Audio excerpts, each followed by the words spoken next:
What's good? It's your boy, the coach, from the WWE, Golf Channel, PGA Tour, EA Sports Madden. You know what time it is. I was a little skeptical at first. Oh, but no longer. It's all about great content. It is now time for yet another episode of the 2B Blunt Podcast with my boys, Frank Knox and Peezy. You never know what they're going to say, but hey, isn't that the beauty of it all? Enjoy. A brand new episode starts right now. 10, 9, 8, 7, 6, 5, 4, 3, 2, 1.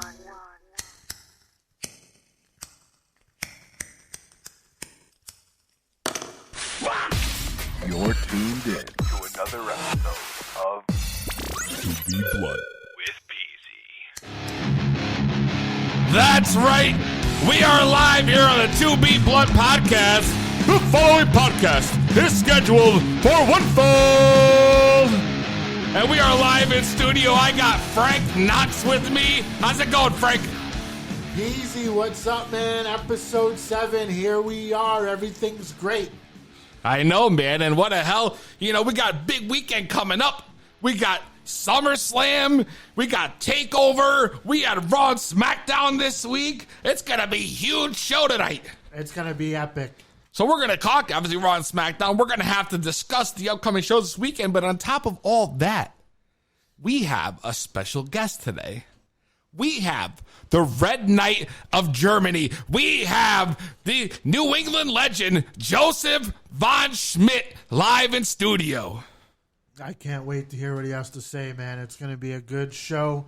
But let's not get too ahead of ourselves here. I know. I already said he was going to be live in studio, and he's not even going to be fucking here. We're just calling in for the interview. But that's it. You know the problem is, Frank, is I didn't get my mind right, and I'm trying to jump the gun here. That's what I'm saying. We forgot the most important part of the show. Absolutely. And you know what that is? The ceremonial lighting of the blunt. My favorite part of the podcast, and yours. So you already know. Frank came through today. By the way, before I light this thing, he stopped at the package store on the way in. That's right. For those of you not from the Northeast, I'm talking the liquor store. And he brought over a couple beers. We got some fireballs. You'd think this was the bachelor party episode, but that's next week. It's just the prelude to next week. You think this is bad. Wait till next week. I'm going to bring kegs, handles. Oh, my God. Midget strippers. Oh, my God. What? Midget strippers? What kind of show is this going to be, Frank? It's going to be a send-off, man. For Did the you bachelor party weekend. If you come over my house with midget strippers, all right, we're in big trouble. Yeah, I know. We're in big trouble. Because you know what's going to happen is the boss is going to get home. I'm talking to my fiance, and she's going to see us all sitting around here, smoking weed, gallons of booze, midget strippers, and it's going to be devastating. She's going to be going, That's right. That's right. She's going to be walking out the door with her bags. She's going to be like, fuck this guy. So hold on. Before I jump the gun, let's get right to the ceremonial lighting in the blunt. what are we smoking this week? Hold on, Frank. Hold on, bro. We didn't even get that far. Let's light the damn thing first. All right. You know, I feel like, there's just a plethora of weed in front of us, and I feel like the first thing we should do is light it. So I ask you, Frank, are you ready? I'm here. I'm ready, Peezy. I said, are you ready? I'm fucking ready. Then, for the two of us in this podcast studio and the hundreds listening at home, let's get ready to smoke it. Yeah, baby. Tell him, Frank. And if you're not down with that, we got 2 words for you. Smoke it. I'm crotch chopping my ass off over here, damn it. Bam, bam, bam. That's right. Everywhere. You suck it. You suck it over there. You suck it too. Woo! We lighten the King Palm up. Break it down.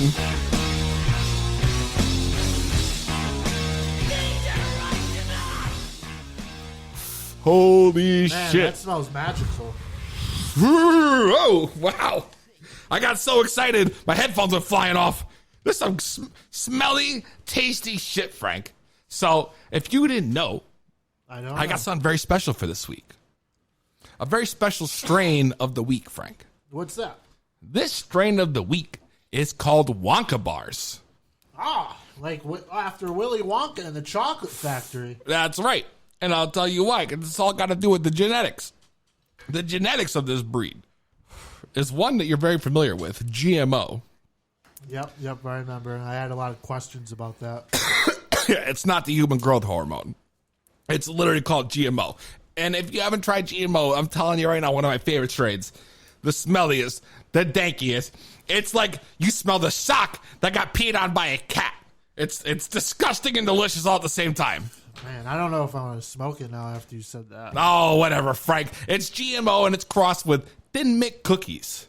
And that's where you get the Wonka chip? It might be mint chocolate chip. It's same thing. Thin mint chocolate chip, minty chocolate. But it's Wonka bars. Speaking of Wonka bars, I mean, Uncle Charlie, that guy was a real jabroni, huh? Dude. He couldn't walk. All of a sudden, he got a golden ticket. He hops out of bed. This guy was bedbound his entire fucking life. All sick to the bone, you know what I mean? And all of a sudden, his little kid wins a golden ticket off a chocolate bar. And what happens? Yeah. Well, whatever, grandson, kid. I mean, who the fuck cares? You know? This guy sat in bed for years, wouldn't provide for his family. Then his grandson wins a golden ticket. He hops up and freeloads off his coattails. That's right. Fuck. But still, the Wonka Bars is a fire strain. We're about to get super lit. We got 2 King Palms loaded. Tasty. We got tall beers. We got nippers. We got everything loaded here. It's just me and Frank in the studio. The Scott decided he was too fucking good for us this week. So fuck the Scott. We can't stump the Scott, but you can try to cut a promo versus your boy right here. Or you can freestyle with Frank Knox. That's right. You could also, do a little gas or trash. Yeah. But we don't want to open the lines up yet, First, before we even get into anything, Frank, how was your fucking weekend, bro? It was good, man. Yeah? Yeah, it was not. It was. Oh, shit. No. Oh, you getting the Wonka bars, bro. Them bars. Not the Xannies, but them bars. I just hung out. Yeah? I didn't do anything extravagant. No? I watched a lot of Yankees, Red Sox baseball. I'm a big Yankees fan, so it was nice to sweep in the Bronx. Picked up 4 games this weekend. That was good. Really? Yep. Wow. Yeah, Yankees, man. We had a big convo about the Yankees back when Alex Rojas was in the studio. That's right. But that's it. That's all you did. You had nothing else. Because I know I had a pretty big weekend. I mean, I went and saw Hobbs and Shaw, Oh, too. you saw The Rock in the movies? If you smell ow, what The Rock is cooking.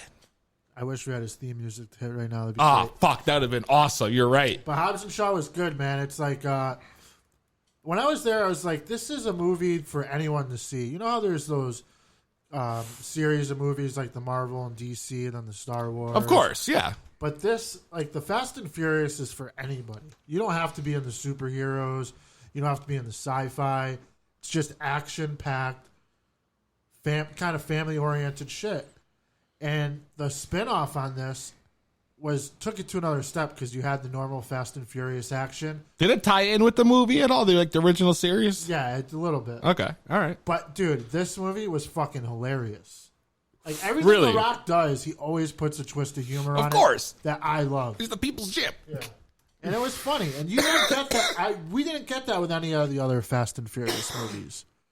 We just got pure action, nonstop, intensity. Right. But this one mixed in comedy, which I thought was great because I love to laugh. Right. So you had Jason Statham. You had, Idris Elba. I can't remember that guy's name right. Dwayne Johnson. Any other members of the Fast and Furious family show up, make an appearance? Well, I want you to watch it, man. I'm going to give you the rundown. Did you see Stuber yet?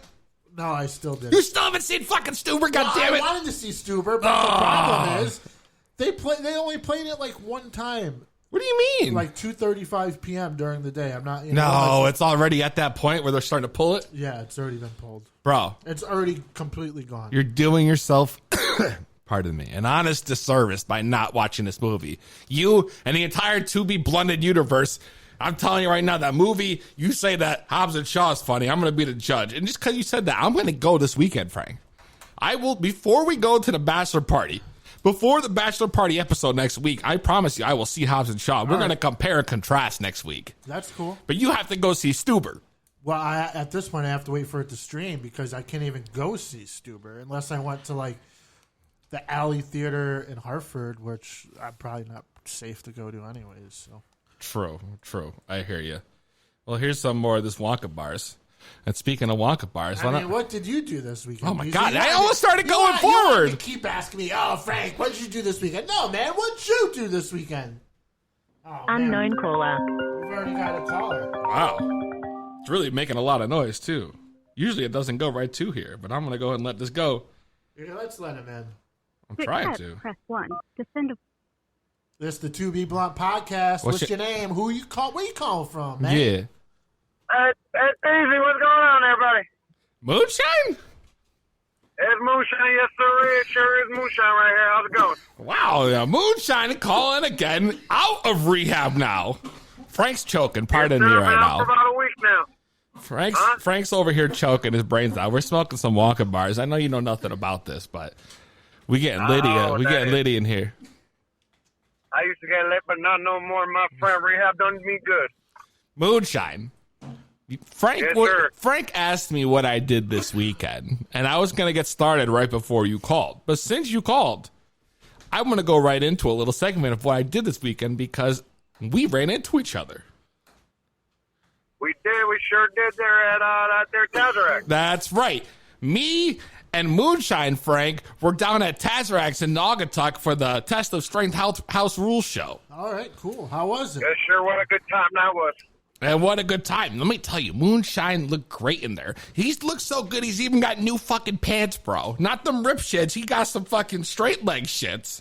He got them new Also, fucking... I cleaned up my hat. I got me a new pair of jeans. I saw on social media, I mean, he cut off his hair, trimmed his beard, everything. Oh, he looks completely different. I almost didn't recognize him until I saw the suspenders, and that kind of gave it away. Does he still have Richard? No, he didn't come with Richard. I do not have Richard, no, sir. Richard's in timeout, bro. Richard is in timeout, sir. He's put away, and maybe one day I'll bring him back out. But right now, he's got to stay locked away. Right, maybe with like some water in there or something. You know, some seltzer. No, he done gave me some bad advice one time, so he's in trouble. So I saw Moonshine over the weekend, Frank, at Tazmax, and he wrestled. And I'm telling you, this guy looked great. He looked great, Frank. You got to come see Moonshine. I wish I saw him. Thank you so much, Mr. Peezy. Dude, I'm telling you, it's like watching a whole new person out there, you know? And Moonshine flew, bro. He flew. This guy was sitting there. There was like 6 dudes outside the ring, and Moonshine comes flying in and hits a fucking tope suicida. I was bugging out. Wow. Yes, sir. Well, now that I don't drink no more, I'm not near the ground. Now I can fly. That's right. He did it. He flew. I'm telling you, this guy put on a show. As you like to say, Mr. Peezy, as you like to say, why drink and drive when you can smoke and fly, right? That's right. That's right. And that's not the only thing you did this weekend, is it?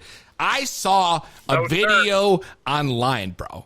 Wrestler's Laboratory, where you were in a promo video with a man who was one of the first to show the 2B Blunt podcast love.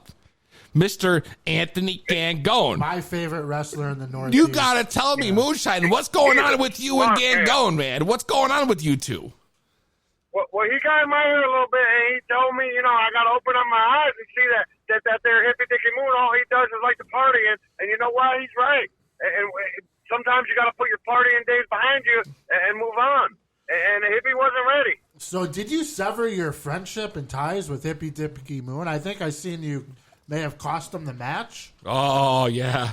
I did not do that because I do not like Hippie Dicky Moon. I do like Hippie Dicky Moon, but he's got to open his eyes as well to realize that if you keep partying and keep the same lifestyle, nothing's going to change. He's got a good point. I just did that to make him realize that maybe it's time for a change. Maybe if you want to win, you got to step up your game a little bit. You can't just be doing the same old stuff. So you're saying Moon needs to stop smoking pot, is what you're saying? I don't know about that, but what he do got to do is he got to open his eyes and start listening to people. It's hard to open your eyes after you smoke a lot of weed, though.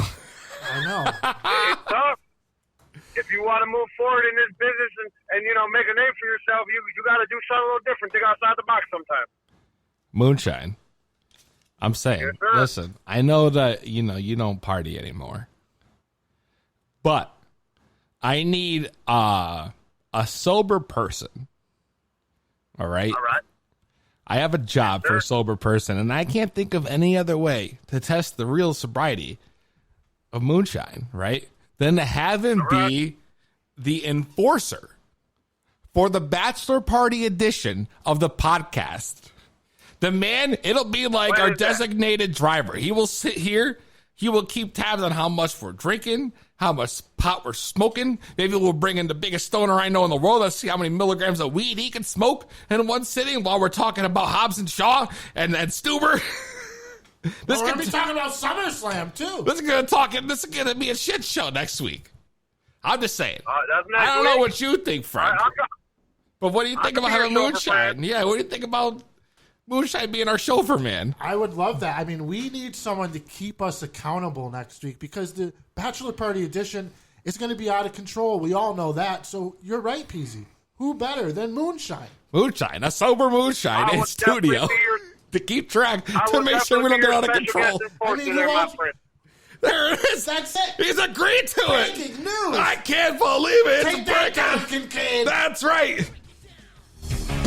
Suck it, baby. We got moonshine coming next week on the 2B Blood Podcast, the Rebel Podcast. It's going to be amazing. Man, we've seen him. This is going to be 8 weeks Yeah. since he's been calling in and keeping Yeah. up that we're going to finally see him for the first time. 8 weeks, bro. At least me. Yeah. Sober. I saw him Saturday. He looked great. I saw him online thank you very Sunday. much. He looked great. Now you're going to be able to see him I in just person. want to say one thing before I get going. Okay, go ahead, All right, Moonshine. Mr. Peezy. I Yes. just want to say happy anniversary to my beautiful wife of 9 years today, my friend. Oh, it's amazing. Happy anniversary, Moonshine.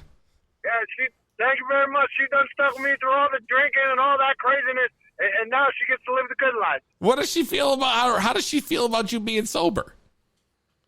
She sure does like it. I'll tell you that. She's such a sweetheart. She's like, Moonshine, you gotta get sober now. And I say, all right, honey. But she's been telling me for years, but that's all right. But now I finally done got sober, and she couldn't be happier. I'm really happy for you two, So bro. happy anniversary to her. Happy She's a great anniversary woman to the right both there. of you. That's right. Thank you very much, Mr. Frank. And I guess we'll see you next week. I will see you next week. I'll be your special guest enforcer on the 2B Bluff Podcast, Peezy edition with the Bachelor Party edition. That's with right. Peezy. Close I love enough. Peezy. Close enough. That was great. All right. Yes. See you guys next week. I can't wait to be in studio. All right, Moonshine. Bye-bye now, guys. Have a good night. Take it easy. Wow, bro. What a phone call. That turned into, I don't know. It was just, I kind of steered off in one direction, but this idea came to me. I was like, we got to have Moonshine in studio as the sober guy in-house. The only man when we start slurring our words and fucking up that can step in and keep everyone entertained. I agree, man. We need someone to hold us accountable. That's right. I agree. Man. And so, yeah, that's what I did over the weekend, bro. That all tied in, I guess. Where I was at Tazrax on Saturday. That's right. You did the announcing. With, That's right. Commentary with yeah. Jason Stewart. And then I was, Sunday I went to the casino.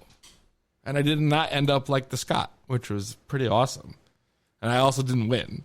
Like the Scott. Yeah, I didn't win. Well, Scott won a little bit. I literally didn't He win won shit. it, but then he just blew it all away. The only winning I did was that I went to some fucking, orchard, vineyard. I don't know. I went to some place that was like, dude, 10 minutes away. You got to go, bro. They make in-house cider, right? Hard ciders. And they all taste amazing. And they have this one that's like an IPA cider. It's like beer champagne. Wow. Bro, when I tell you your mind's Do blown, you remember the name of it? Or what town it was in? Any indication how I may get there? I have it on my phone. So I'll show All it to you right, next got time it, we hit. got When we it. go to break. When we go to All break, our next break, we'll go into it. I think I got a can in the fridge. Okay, I'll show you what it's all about. Let's keep it moving, bro. there's a lot of cannabis news, from the past week that I kind of want to go into, if that's all right with you. I love cannabis news, man. That's right. I try to stay informed. Hell yeah. So in a big release, California okays cannabis sale and use at the San Francisco Outside Lands Music Festival. That's this weekend. Yeah, exactly. Well, Frank, you did your homework. Holy shit. Yeah, man, you don't know about No, this? I didn't say I didn't know, but I didn't write it in the script. Oh, yeah. But you're over here, It's a big show. You got Paul Simon, Childish Gambino, right? Big guys playing. Thank you very much. This is the first time that they've had weed consumption and sale at an event that large. Like, they've done smaller little festivals, but they're saying like 200,000 over the course of a weekend go to this thing.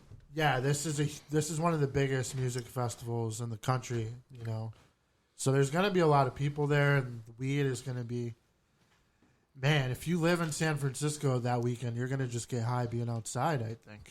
Yeah, well, there's this one guy who was talking shit, though. And there's this anti-cannabis activist, which we don't like here at the To Be Blunt podcast. This guy's name was Kevin Sabat. You know what he said? He said smoking of any kind is not allowed for good reason. In any San Francisco park, making an exception here for today's ultra-potent marijuana would be a terrible precedent and a giant step backwards for public health. Can you believe this guy? He said ultra-potent marijuana. That's what we just smoked, bro. Look at us cutting this fucking sick-ass show, cutting sick-ass promos. And that guy's a jabroni, and we shouldn't even give him credit. I know, but I thought that was ridiculous, Fuck bro. that guy. I know, right? Fuck that guy. Can you believe that? And in other news, I look at these cans. You know what these cans remind me of? The size of these tall boys? These are typical, 4 ounces? Something like that. Yeah. Arizona iced tea. 99 cents. 99 cents. And did you know the Arizona iced tea maker will likely be starting to sell vape weed pens, weed gummies, and marijuana-infused beverages after reportedly they struck a deal with a cannabis company. So you're saying like Stoner Palmers, Right. half CBD, half THC? That's right, exactly, bro. Can you imagine stopping at the dispensary and picking up a Stoner Palmer? I think we know what next week's commercial's gotta be. I think we just invented it here. I think we got it, bro. I think that's what it's gotta be. Yeah, so Arizona Iced Tea's parent company penned a licensing deal with a cannabis company called Dixie Brands Inc., according to the Wall Street Journal. And the reported move would make Arizona one of the first big beverage brands inside the U.S. to begin selling marijuana. That's going to be huge, man. I mean, it's something that's going to happen. Someone's got to take the first risk, one of these big food brands, beverage brands, and just start infusing marijuana in their products, because we all know that's the great thing about it. It's going to be the future. There's no way about it. People are going to eat, drink, smoke weed. Well, I wish you would tell that to the next guy we're going to talk about. Right? There's a headline I saw when I was scrolling through the, as Tim McMahon would say, the social media. The Twitter. And the headline read, Governor from Kentucky floats a bunch of batshit crazy cannabis theories. So right away you got to click into that, because that's the right, it's going to be great news. Right? So this jabroni, Governor Matt Bevin, sat down with a Kentucky-based news radio, WKDZ, on Wednesday for a wide-ranging discussion of current issues. Among the topics, cannabis legalization, Frank. And of course, because why else? It's 2019, goddammit. So Bevin's over here, he's already under a lot of pressure, right? Prior to his term in office, the state legislature chose not to properly fund its state employees and teacher pensions. The money was tight, so they figured they'd pay that bill later. They'd pay it later, Frank. Can you believe we'll just worry about that one later. But it's something we've all done at one point in our lives, I'm sure. Not the way it handles state, but So Kentucky did it for 13 years. 13 years, bro. Wow. 13 years. So now when the bills come due, the pension fund's $43 billion in debt. 43 billion, I mean. Sorry, not million. 43 billion in debt. Billion? Billion, not even million, right? So some have floated the idea like, well, let's legalize cannabis and use the tax revenue to pay down the pension debt. Okay, all these other states are doing it already, right? So you know what this jabroni said? And I quote, you gotta listen to this, Frank. This guy said, everybody in Kentucky would need to smoke pot for the next 600 years, he told WKDZ. And then, after 600 years of smoking pot, if we did indeed dedicate 100% of the money, then we would have enough money to fund what we owe to the pensions in 2019. It's not a serious solution. It's a ridiculous proposal. 600 fucking years, bro? 600 years? Dude, I mean, that's going to be some type of, they're going to make money somehow on it. They have to do it. Bro, I had our team do some numbers, right? So Kentucky's got 4.5 million residents, right? So let's say 500,000 are under 21, right? That leaves 4 million people buying cannabis, which is pretty much like everybody in Kentucky at that rate, every year, which is 6.6 times Colorado's current consumer base. So you'd be bringing in roughly 6.6 billion every 5 years. Now, I had the 2B Blunt data team run the numbers through their TI-83 graphing calculators. Wow. And the result, under Bevan's Everybody Smokes program, Kentucky pension debt would be paid down in 6.5 years, not 600. What a fucking jabroni. What an idiot. What an idiot. Maybe you should be running down there, man. You should be in charge. Yeah, well, you know what? I will. I will. Your nomination right now. I'm getting fired up. I think we got to take a little break. And maybe it's time we could give Don Kincaid a call. I think it's probably about that time. Coming up, we're going to be talking Raw SmackDown. We're going to talk SummerSlam, take over a little bit. And then we're going to really talk to Josef Von Schmidt in the second hour. It's going to be huge. So before we get any further, allow me to place a ring to Don Kincaid, Frank.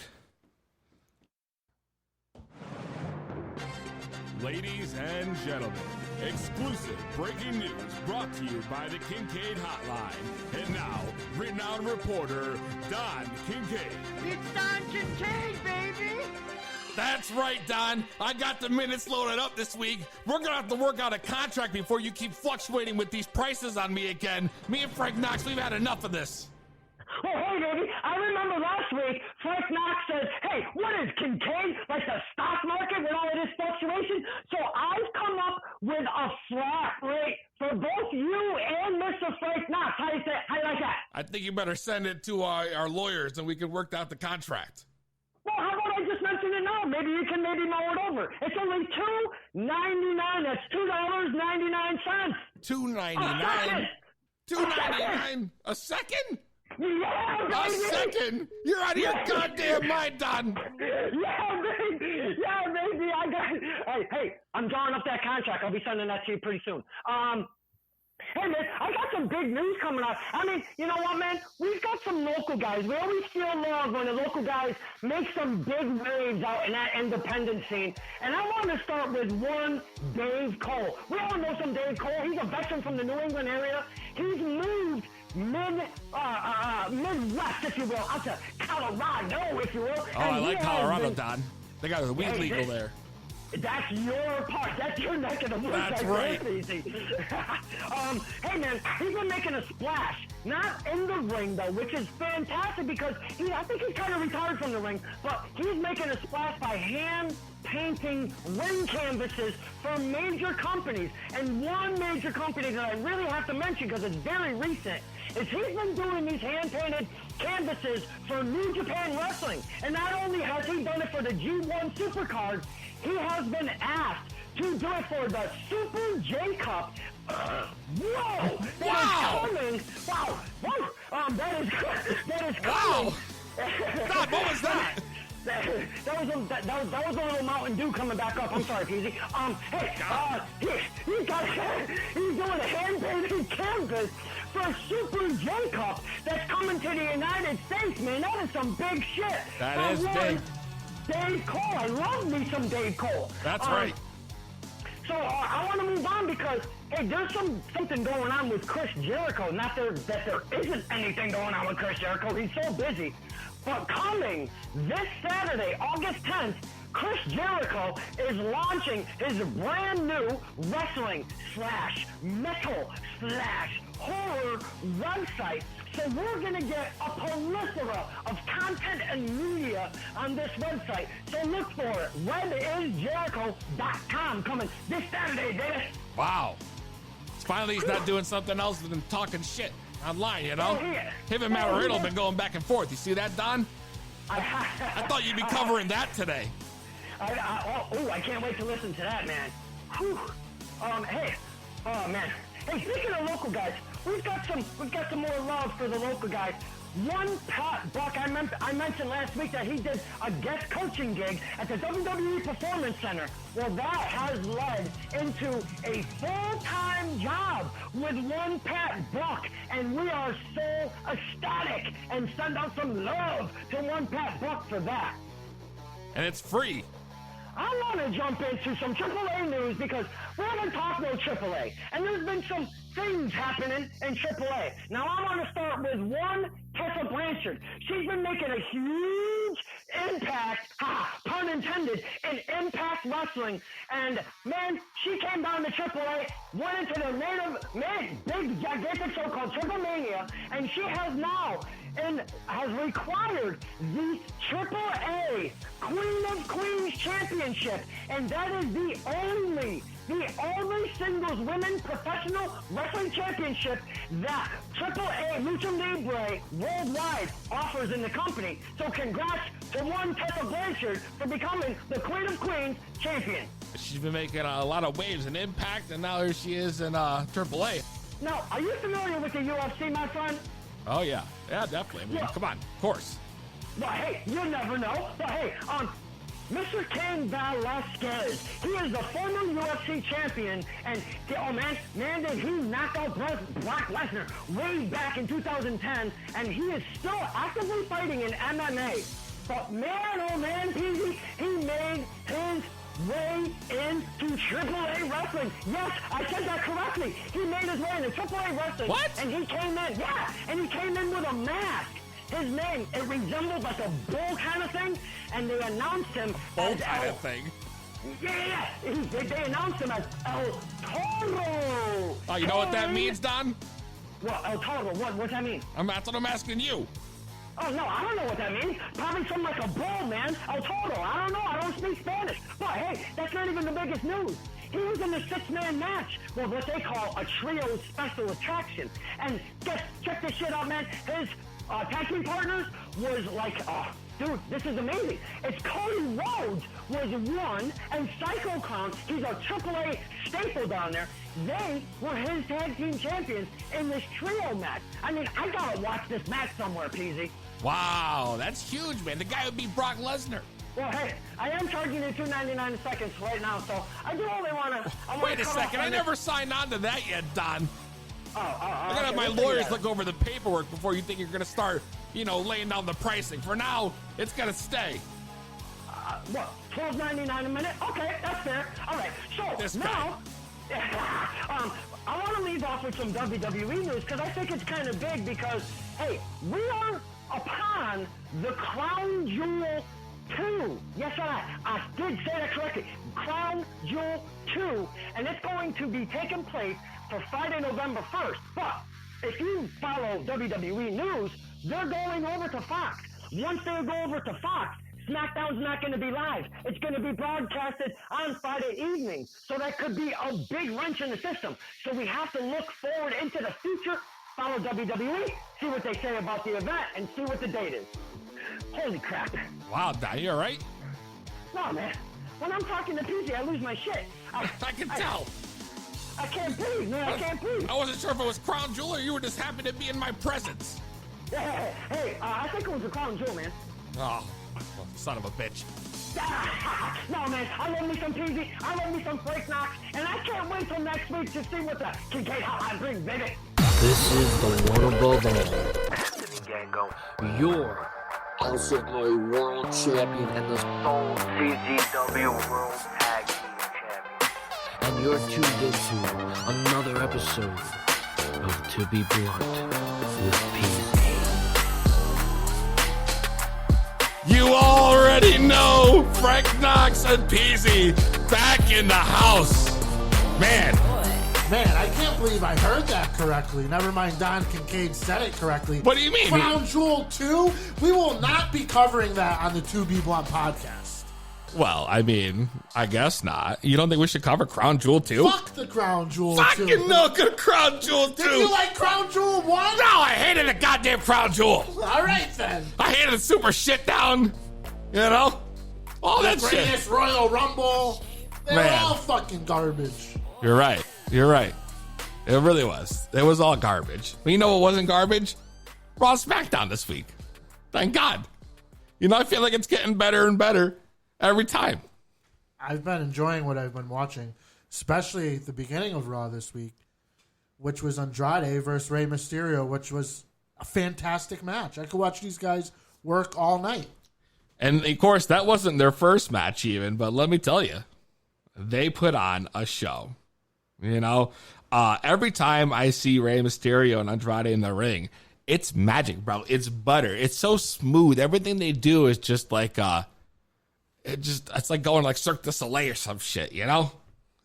It's crazy. It's great. I loved it. I mean, the first time they feuded, it was great. I thought Andrade was going to be pushed higher than he was, but here we go, round 2, and I hope that he gets the push because he's a great heel worker. He really is. Especially with Zelina Vega. I mean, it's fucking money. Yeah. No, I think having Selena there helps him a lot. I love the pairing of the two, and because obviously his English isn't exactly the greatest, like she's awesome on the mic. You know, every single backstage segment or in-ring promo is literally just, it's just amazing. It sucks you in, you know, and that's one of my favorite things. And plus, you have a talker like that, and then you have the worker at the work rate of a guy like Andrade, you know? It's a win-win. Unknown caller. We're back in. We got another caller. Wow. That's such a weird noise. That must be something new, Frank. To Be Blunt Podcast. What's your name? Where you from? This is Ange Passanisi. I heard we've got a podcast going on here with my man Peezy. Oh, wow, man. Wow. Angelo Passanisi in the house. Woo! Woo! What's happening, man? Woo! Oh, my God, man. What, are you listening live? How'd you know to call? That's crazy. I got one for you. Ready? I'm here with my man Johnny D down in Long Island. And, Come on. Johnny goes, no. I swear. Johnny goes, hey, I think Peezy's podcast is on. I go, dude, put that thing on. Let's call in. And here we are. That's awesome. Wow. So you got John DeMellis on the line, too? I got Johnny D. He's looking at me from the house. He goes, oh, should I come out? Should I not come out? Johnny, come out here. Why wouldn't he come out? He's hanging. What a jabroni. He's probably scared. Yeah. No, he's hanging with the wives. Of course. Johnny, come here, dude. Come say hello to Peezy.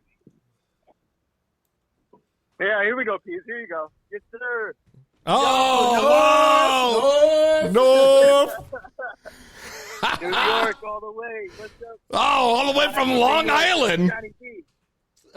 That's crazy, man.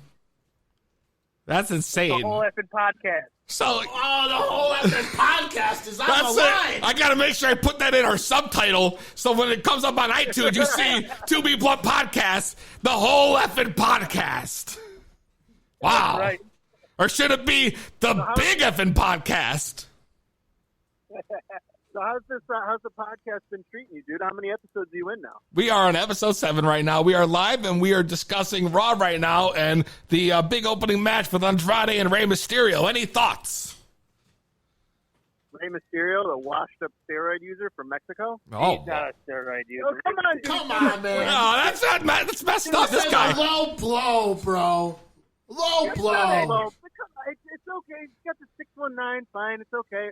Come on, dude. There's plenty of other guys that have more talent than he does these days. And what about Andrade? What has Vince? Andrade, that's good. Yeah, we're okay with Andrade. That's fine. Okay. What? The guy's great. You got no opinions over here. God damn it. This guy's calling in. He's talking about Andrade's okay. Well, how would you like me to react to it? Andrade's a star. You know? No question about it. Well, like superstar as in next intercontinental, next. What are we talking here? He's going to be a world champion. Yeah, you think He's going to be a world champion? Exactly. He's definitely going to be a world champion, especially with pairing with Zelina Vega. I feel like they're going to go places. Okay, fair enough. All right, what do you got? What's match number 2? We haven't gotten that far, bro. We're just, We you called. Yeah, we haven't gotten that far, you know? You guys called right in. About match number 1? Is that what this whole thing's about? Well, secondly, I mean, if you really need to know, I guess we'll get into it now. We were going to discuss the 24 championship. 24/7 championship, damn it. 24/7 championship. Switched 2 times today on Monday in OBGYN. OBGYN, can you believe it? Of all places. Yeah, that's great. We'll put a little PG-13 into it. That's what they need. Well, I agree with you. Spaghetti. The product needed a little Reno. What's the word I'm looking for, Frank? Find me out. Rebranding, reboot, maybe a little rebirth. Yes, maybe a little rebirth. I like it. But now R-Truth is an 11-time 24/7 champion. That's great. And it's great. The dude loves it. Yeah, he's Hall of Famer, first ballot. There's no doubt about it. Absolutely. How old is he? He's got to be in his mid-40s, right? Yeah. I mean, who R-Truth, of course. Yeah. Like he's quick. And he's still winning championships, like every other week. And who else can say that? Every other day. Oh, who else can say he's got 11 titles in like 3 months, bro? Huh? Nobody. R-Truth's a future legend. That guy might as well be in the next class for WrestleMania next year. Oh, shit. Frank, I relit the blood, bro. So what's happening in Long Island tonight, fellas? Yeah. What the hell's going on in Long Island? Changing a lot of diapers. I mean, besides that, we're studying Japanese wrestling, all day and night. You know how it is. G1, we're just trying to keep up with the matches, keep up with the mark. Kyle LaPointe. Not to mention the Yankees keep rolling. I didn't get my update. Yep, the New York Yankees keep rolling. They destroyed the Red Sox over the weekend, 4 games. Sweet. Easy work, easy. When they can't steal our signs, they can't beat us. No, yep, that's true. And they're not using human growth hormones like Big Papi David Ortiz. Oh, shit. Right, yeah. I'll you beat it out. So. Damn, bro. That Wonka bar got me lit. Woo! All right. Listen, man, we appreciate y'all calling in. We're going to keep it moving here on the podcast. When everyone else get a chance to call in, goddammit. Unless you want to try to cut a promo, or you want to freestyle versus Frank, or cut a promo versus me. Maybe when we join the Patreon, if you ever get it started, we'll put out some freestyles for you. All right. We're looking forward to it. Long Island Zone, Johnny D. That's right. DJ Pooh. That's right. Franchise? That's right, live from New York. That's right, franchise. Franchise? All right, man. Thanks for calling in. All right, be good, fellas. Peace. Wow. Callers all the way from Long Island, Frank. Those guys were like Long Island Zone street profits. That's it. Speaking of street profits, way to lean in right there. That was great. The street profits, Bo, have been some of the best parts of Raw the past couple of weeks.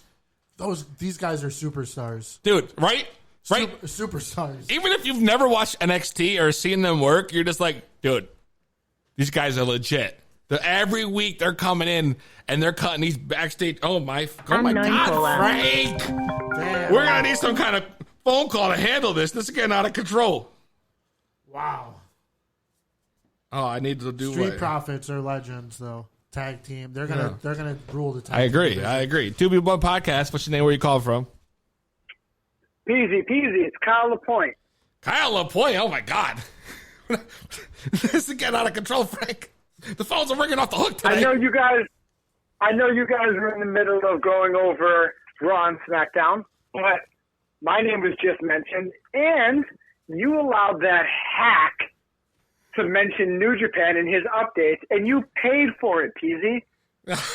Listen, it wasn't breaking news. It was just about their canvas. Come on, you can't. Don Kincaid? You're talking about Don Kincaid. Doesn't matter. Tell Kincaid to stay in Bristol. Oh. Stay in your lane, Kincaid. That's right. Tell him right now, Kyle. That's right. Tell him. I'm sure Don's listening. Let him know. He better be listening. But I'm going to make this quick, unlike Kincaid does. I'm not going to eat up all your minutes. Because this weekend are the final 3 nights of the G1. Wow, that's right. That's right. A crazy tournament. All right? So I'm not going to bother you with everyone's listing. I'm just going to give you the names that matter this weekend. So in the A block, we've got Okada, the IWGP Heavyweight Champion. That's right. 13 points. That's a lot of points. Kota Ibushi with 12. Oh, right behind takes him. all. Of course. Now with these two, it's interesting because they're facing off Saturday night for the final night of the A block. So if Okada wins, he obviously wins the block. But if Ibushi beats Okada, he ties Okada with 14 points. But because he got the win, he would take the tiebreaker. So the match between Okada and Ibushi is the only match that matters Saturday for the A block. Winner take all. Wow. Now on the B block, it's a lot more sticky. Okay? John Moxley came in like a house of fire, destroying this B block. That's but true. now, going into the last night, we have a 4-way tie for number 1. Wow. 4-way tie. Tell who it is. We got John Moxley, Jay White, Hiroki Goto, and Tatsuya Naito all sitting at 10 points. Wow. Now, if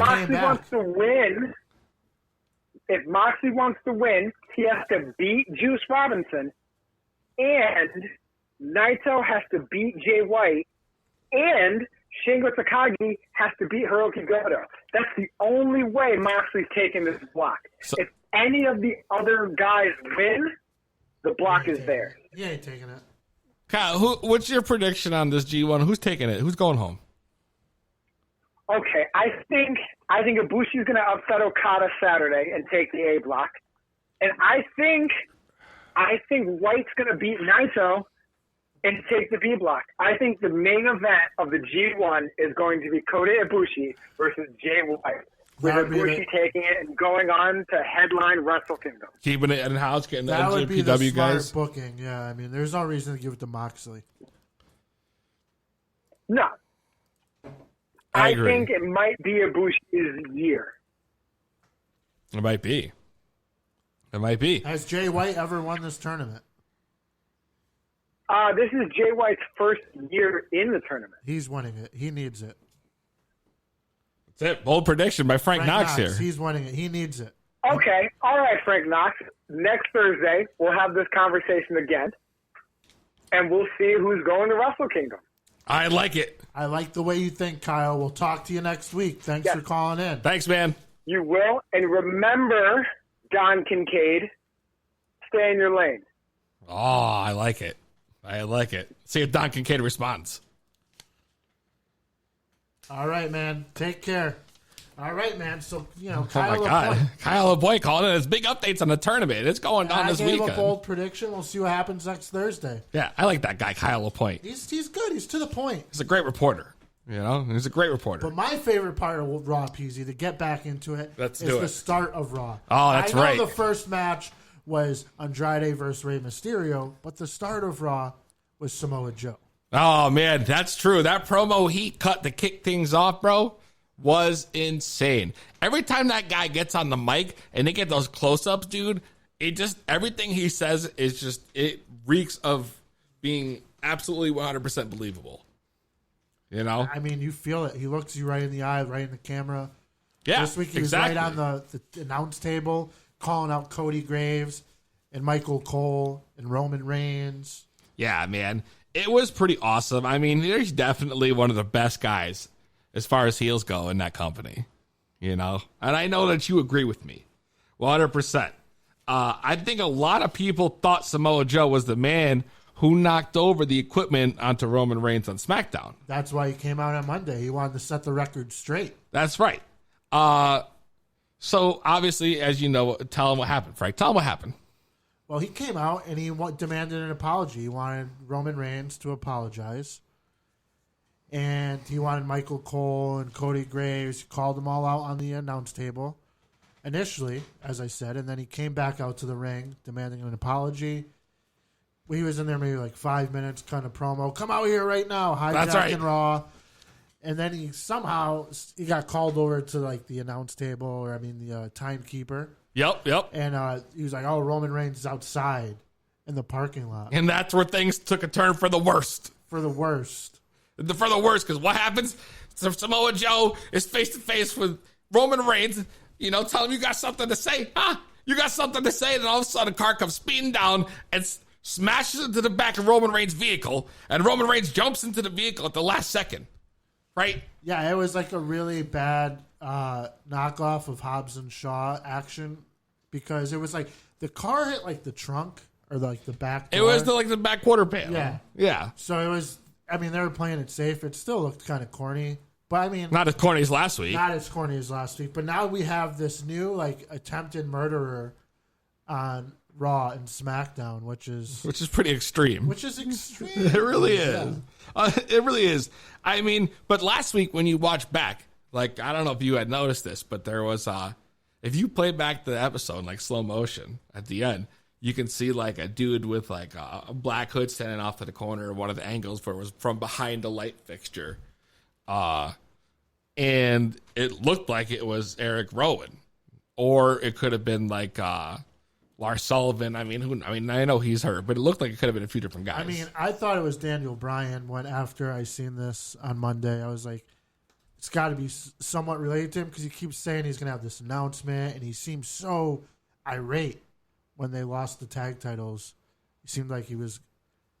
The promo he cut after that pay-per-view, it looked like he was going to just do whatever he needed to do. He was like the new psycho of WWE. And I don't know. What do you think's going on with this whole thing with Eric Rowan now? So obviously on SmackDown they ended up announcing Eric Rowan as the they announced the attacker, right? Per se, which we'll get into. We'll get into in the future. I just didn't want to leave that out. But why did you think that they had Samoa Joe as soon as like the car hit? And Samoa Joe's the guy telling them to send over a medic or call the police or call an ambulance or whatever. Like Samoa Joe, the guy who was just beefing with him, like sees this dude almost hit by a car, and all of a sudden it was like the weirdest thing where he was just like all of a sudden went to like, what can I do to help this guy? Yeah, I told you that was weird to me, because it was like you guys just had a beef, and then all of a sudden you want to come in and play the hero. But then, like, I've had a couple days to think about this, and Daniel Bryan and Rowan don't have SummerSlam opponents, neither do Reigns and Samoa Joe. True. And it's like I could see them kind of just working this to making a tag match where we're going to maybe hear it in the next couple days, just to fill the card, and then they'll play off the storyline after, whatever it is. But I think it's a real corny approach, just to fill a card. Yeah. And then continue the story after the event. Yeah, which makes no sense, because the story is nowhere near being finished, in my opinion. No, and there's no one-on-one match announced with Roman Reigns. Right. And until that happens, it'll never be over. Yeah. Well, I guess we'll find out what happens on our, road to SummerSlam. Do you think between now and then we're going to hear an announcement? Maybe they're going to team up and face... It's got to be somebody, but I don't know. The tag match makes no sense teaming them two together. Unless Samoa Joe is somehow intertwined with this and he is involved. Because then I could see, from like a worker standpoint, the swerve that would take place, obviously, at the end of the match with Samoa Joe. But what I can't put together is how that ties in with Daniel Bryan and Eric Rowan. But how do you leave three of your best and biggest workers off of SummerSlam? That's the other thing. That's the other thing. Obviously, that's a red flag. You know what I mean? It's a red flag. But I'm interested to see how this plays out, and I think by SummerSlam we're gonna have a better understanding, maybe even a match. But Bryan, Joe, and Reigns are arguably three of the top guys in the company. This is very true. Man. Speaking of another top guy in the company, who had a bad week. The top guy in the company. Yeah, Seth Rollins. Who, last week I thought We argued about the whole thing with the ambulance shit and how I thought it was fucking lame how nobody was there with Seth Rollins and how the whole thing made no sense. Well, this week was just as bad. This guy comes out to the ring limping and holding his ribs or whatever, because obviously Brock Lesnar had come out and beat the shit out of him, last week, which was devastating. He came out like Cedric Alexander when he was like what was the guy's name? Oh, I wish Scott was here for that. The janitor guy. Janitor, yeah. That's how he came out. So Brock Lesnar beats down Seth again. Again, dude. Dude, terribly. Like he just F5s everywhere, German suplexes, everything he's got. And this time Paul Heyman just sits ringside. Yeah. Right. He doesn't do any kind of begging, any kind of pleading with him. He just sat there quiet, which was kind of like Brock had him in check. Like they must obviously had some kind of words before that.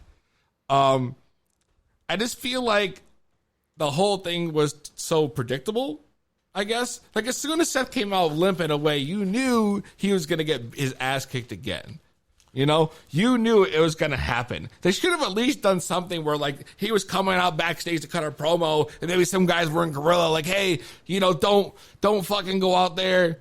Chill out, go rest, heal. And then he's like, I got to go out there. These people paid to see me. And then he walks right out, cuts the big promo. If they showed that on the screen, people would have been way behind that on top of that. Way more than how they played it off. Yeah, but this guy walks around like he's the Beast Slayer. He hasn't ever slayed the Beast. What did he do in WrestleMania? He low-blowed him before the match started and then beat him? I mean, that's something Brock would do. But that's what Not Seth that he Rollins needs to. did. Yeah. Seth Rollins did that to Brock Lesnar. I know. He's like the worst baby and face. this guy gets his ass beat and could barely even stand and grabs the mic and says, I will win this Sunday no matter what. I know. And the crowd's cutting the what gimmicks on him while he's trying to cut a promo. I mean, he's going to have to do the same thing. Hit a couple low blows or use a steel chair before the match starts and then beat him. Yeah, what's going to happen, though, if, like, he makes this promise that he's going to beat Brock and then he doesn't come through?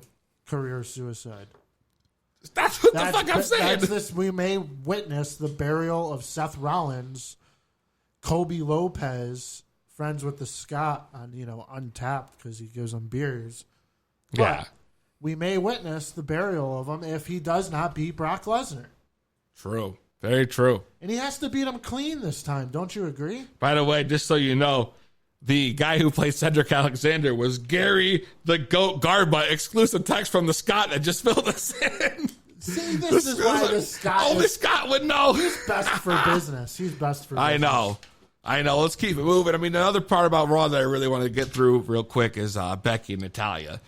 I mean, I'm looking forward to this match. Dude, that match could possibly main event the show. Yeah. They've done this feud so well, in my opinion. Where both are teetering on that heel face, like line, a fine line. Each week one does something more heelish than the other, and it just like I don't know, dude. Like they're building it up so well. Natalya, the woman who's like been through it all.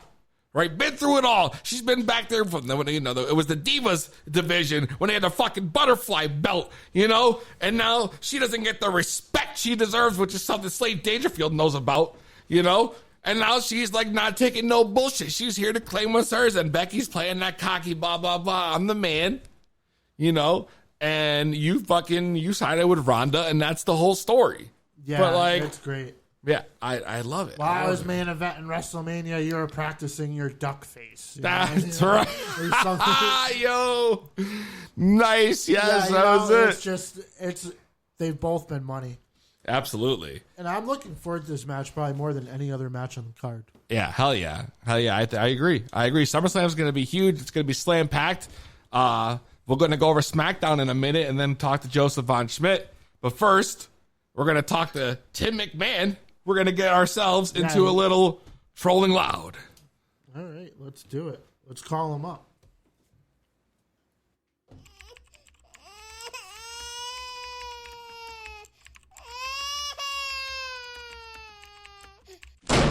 Now that I'm so pissed off. This is Trolling Loud with Tim McMahon. Tim McMahon is on the line, Frank, again, and you know he's going to be pissed off this week. Let's hear what he's got to say. Well. Once again, we meet here on the greatest podcast on television, on the internet, on the TV, everywhere, damn it. This is the best thing going today. This is Tim McMahon here on the line. Do I have Frank Knox and Peezy on? That's right. That's right. We're here. What are you pissed off about today, Boy, Tim? oh, boy. Oh, there's a lot of shit pissing me off today, damn it, all right? I'm stuck in a stupid gorilla monsoon. I got rain coming down here sideways, and I can't even think straight. There's trees in the road. I can't even drive my vehicle in this town, damn it. Oh, God.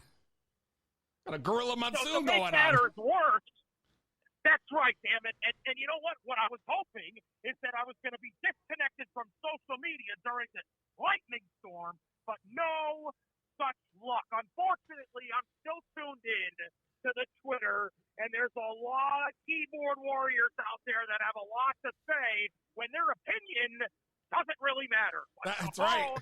Of course, they're still spewing at the mouth. Pisses me off. Pisses me off too, Tim. That's right, Peezy. But let's thank the heavens above because Tim McMahon is here to call these jabronis out on the carpet and save the planet from this absolute, utter nonsense. God, Frank, he's like a So superhero. That's right, superhero McMahon, not that other stupid, senile idiot, Vincent Kennedy McMahon. This is Tim McMahon. And by the way, if I may, I'm a little pissed off about last week because I had my big debut on the podcast, okay? It was and then great, you got too. the stupid clown. What's his face over there? Just Scott? What's his name? The Scott. Oh, the Scott. The Scott. Yeah, well, he pulled the Scott last week when he came back from commercial break and botched my last name, damn it. Oh, no, that's right. That's right. You guys remember that, right? I'll tell you what, next time I'm in studio with that jabroni, I'm putting him in a rear naked choke and snuffing him out for a little while, and I'm taking over Jack. Oh, that's right. a threat to the Scott. You're damn right it is. He better be scared. I'm sure his hair's standing on end right now because Tim McMahon's pissed off. Oh, I bet it. I bet he is. That's right, stupid Scott. Anyway, I got to get into the social media, guys, because this is really what's grinding my gears this week. Some clown rolls up on my Twitter feed called formerly known as Coach, in parentheses, well, based on his avatar or his stupid look to his feet. It ain't Jonathan Coachman, I'll tell you. So then, of course, I start reading what this clown has to say, and he's got some comments on the latest edition of Monday Night Raw, and he says, this is basically Raw. Excuse me, he's talking about SmackDown, but he's referring to Raw. This is basically Raw. SmackDown used to be different and was my favorite show. Now it's just Raw recaps and the same storylines from last night. Man, I miss the brand split so bad. Well, you know what I don't miss is reading your stupid-ass comments here, formerly known as Coach. What a jabroni! And then he goes on to say, he's calling out Fox TV, too. The guy has the gall to call out Fox TV as if they're listening, guys. Absolutely not. Not to this stupid mark. And he goes, hopefully, at Fox TV, Fox TV can make something about it. Make something about that. Dude, how about do something about that? This guy can't even speak English, so then I go back to his profile, and he's from Portugal. So not only have we got a mark spewing at the mouth, but he doesn't even comprehend the English language. I mean, man, nothing gets me more pissed off. If you're going to make a comment, make sure you do it in English, pal, and complete your sentence. Oh, God. Wow, Tim McMahon is a stickler for proper grammar, I guess. That's right. I am, damn it. That's right. I'm a stickler for proper grammar. Stickler. That's right. Now I got one more guy here, okay, that rolled across my feed. His name's Johnny, and again, I don't like to give shout-outs to these morons. And just truly him. So this guy's got a comment, too, on SmackDown Live, okay? He says, another big LOL. This show was a joke. No, Johnny. No. The only joke here is you moron. Good God. And then he goes on to talk about Buddy Murphy. There goes another talent, Buddy Murphy, destroyed before given a chance. Overall show rating, 0.5 out of 5. Good God. So he's jumping the gun on Buddy Murphy. You know what? Buddy Murphy's going places, okay, guys? I happen to love Buddy Murphy. Me too. And apparently based on the... That's right. And, actually, I don't like Buddy Murphy. Screw him. He's going and dating Alexa Bliss. Wow. That's right. I'm turning heel on him right now here on the podcast. That didn't take long. You all right, Tim? That didn't take long, right? I don't like anybody. I've decided. All these guys are idiots. Absolute morons, okay? Absolute morons. So then I come across another guy. His name's Joe, okay? At Walk with Joe. And he goes on to say, my 8-year-old has been walking around the house saying, damn, and telling me to suck it. Are you kidding? That's good parenting. What is he complaining about? This is terrible. The only thing that's terrible here is his parenting skills. Because listen, pal, if you got your 8-year-old son walking around the kitchen telling you to suck it, you got bigger problems than professional wrestling, all right? I don't know if you asked me, Tim. I feel like that's good training right there. I don't know, Peezy. I don't know. That poor kid, he's living in a household like that with some stupid mark who's on the internet and can't keep his mouth shut. And then I got one more guy here, okay? That's right, one more guy, all right? I got to get this one off my chest, too. Because this guy looks like a stupid dweeb. And he certainly talks like one, all right? Yep. So this guy's got something to say about the WWE 24/7 Championship. And he goes on to say, well, the 24/7 Championship is shit again. Fuck you, WWE. Stop giving R-Truth the fucking title. This is why the ratings suck. No, Kevin. No. R-Truth is doing just fine. It's morons like you spreading nonsense like this and people reading it as to why the ratings are down. Okay, pal? Oh, so wow. To you, Kevin, because I ain't going to read any of this shit anymore. I'll tell you that right now. Well, hopefully you can stay off social media until next week. Good God, I'm going to blow a gasket here, guys. I'll tell you, my blood pressure's through the roof. I'm going to need to put this phone down, or there's going to be more big-time problems. Oh, I don't want any problems, Tim. Just call back next week and let us know what pisses you off next. Yeah, this is Ty Shine, and you're listening to How to Talk. This is Ty Shine, and you're listening to How to Be Blunt with Peezy. This is Ty Shine, and you're listening to a new episode of How to Be Blunt with Peezy. This is Ty Shine, and you're listening to Be Blunt with Peezy. How in the fuck would you listen to anything else? You're goddamn right. How in the fuck are you listening to anything else? It is the 2B Blunt podcast. Peezy Frank Knox here in studio, live. If you want to call in and talk about anything we're discussing, 860-384-7110. I think Ty Shine was on to something, Peezy. I think we should start a tutorial YouTube series, how to roll a blunt. Or how to be blunt. With Peezy, you know? You just forgot a word. How to be blunt. How to roll a blunt with Peezy. Now we're talking. That'd be a hit show. You know? Over here, we just grind up and stuff the King Palms. It's real easy. 1, 2, 3. I know. Shout out to King Palm. Always hooking it up every week, bro.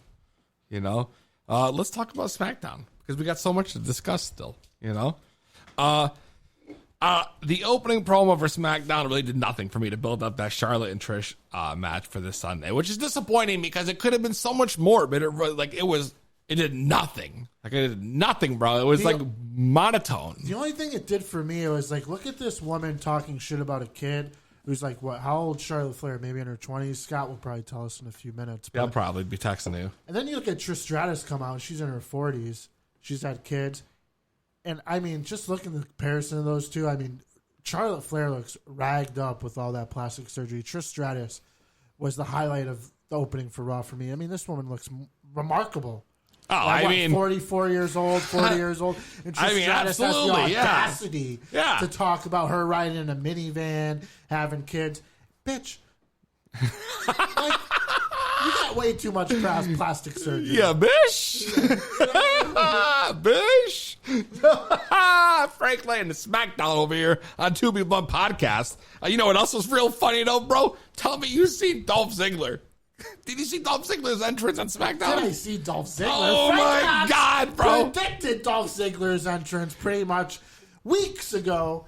when we found out that he's going to be fighting Goldberg. Bro, he just mocked Goldberg's whole entrance right down to the stupid little kicks on the ramp. It was amazing. I was dying, bro. I was dying. We got the Scott Hold, Charlotte Flair. Charlotte Flair is our age. All right, Scott. Well, I guess I'm 31, so Charlotte Flair is 31. I wish I was 31.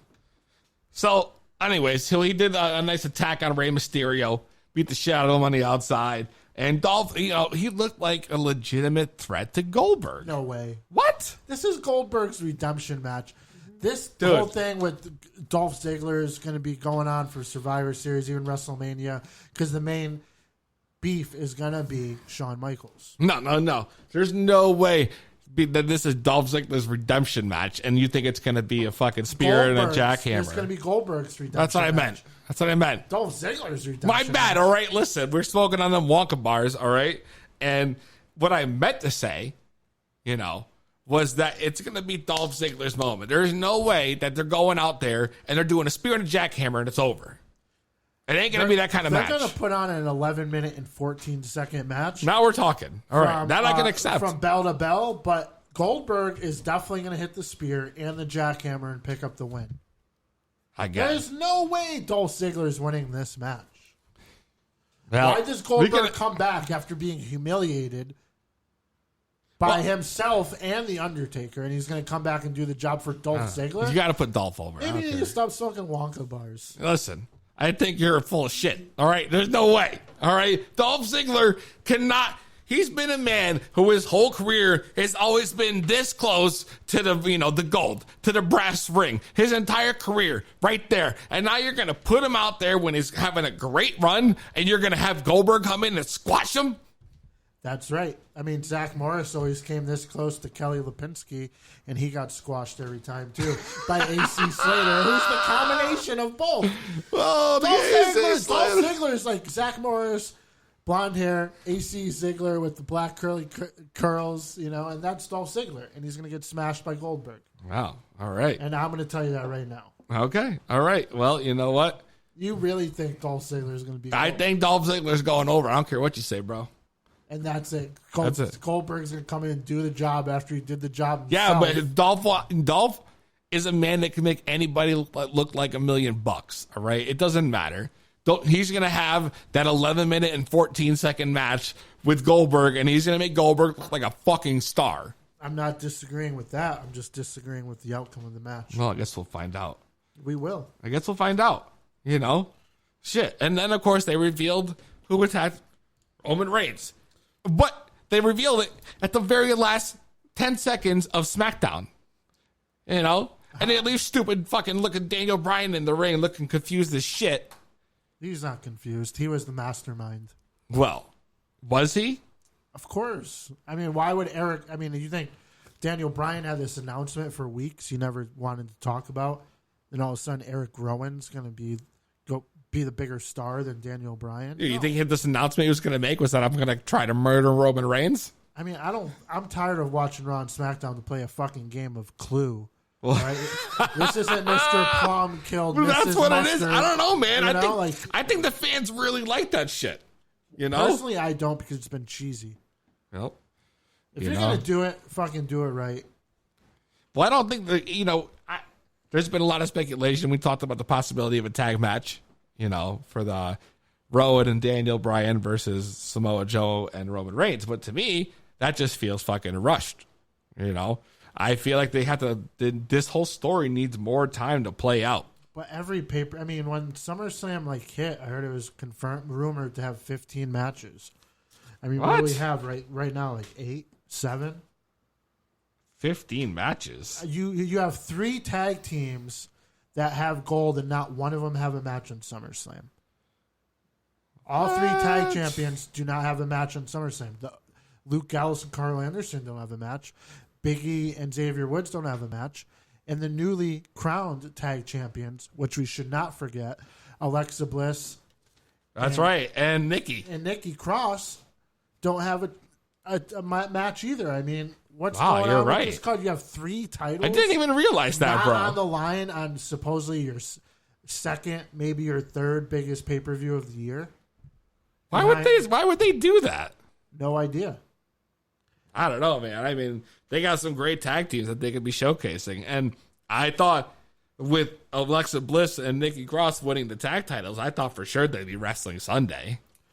There's not a match confirmed yet, but then again, last pay-per-view, Shinsuke defended a championship on the pre-show, like last second. So, I mean, we have 3 titles not on the line this Sunday.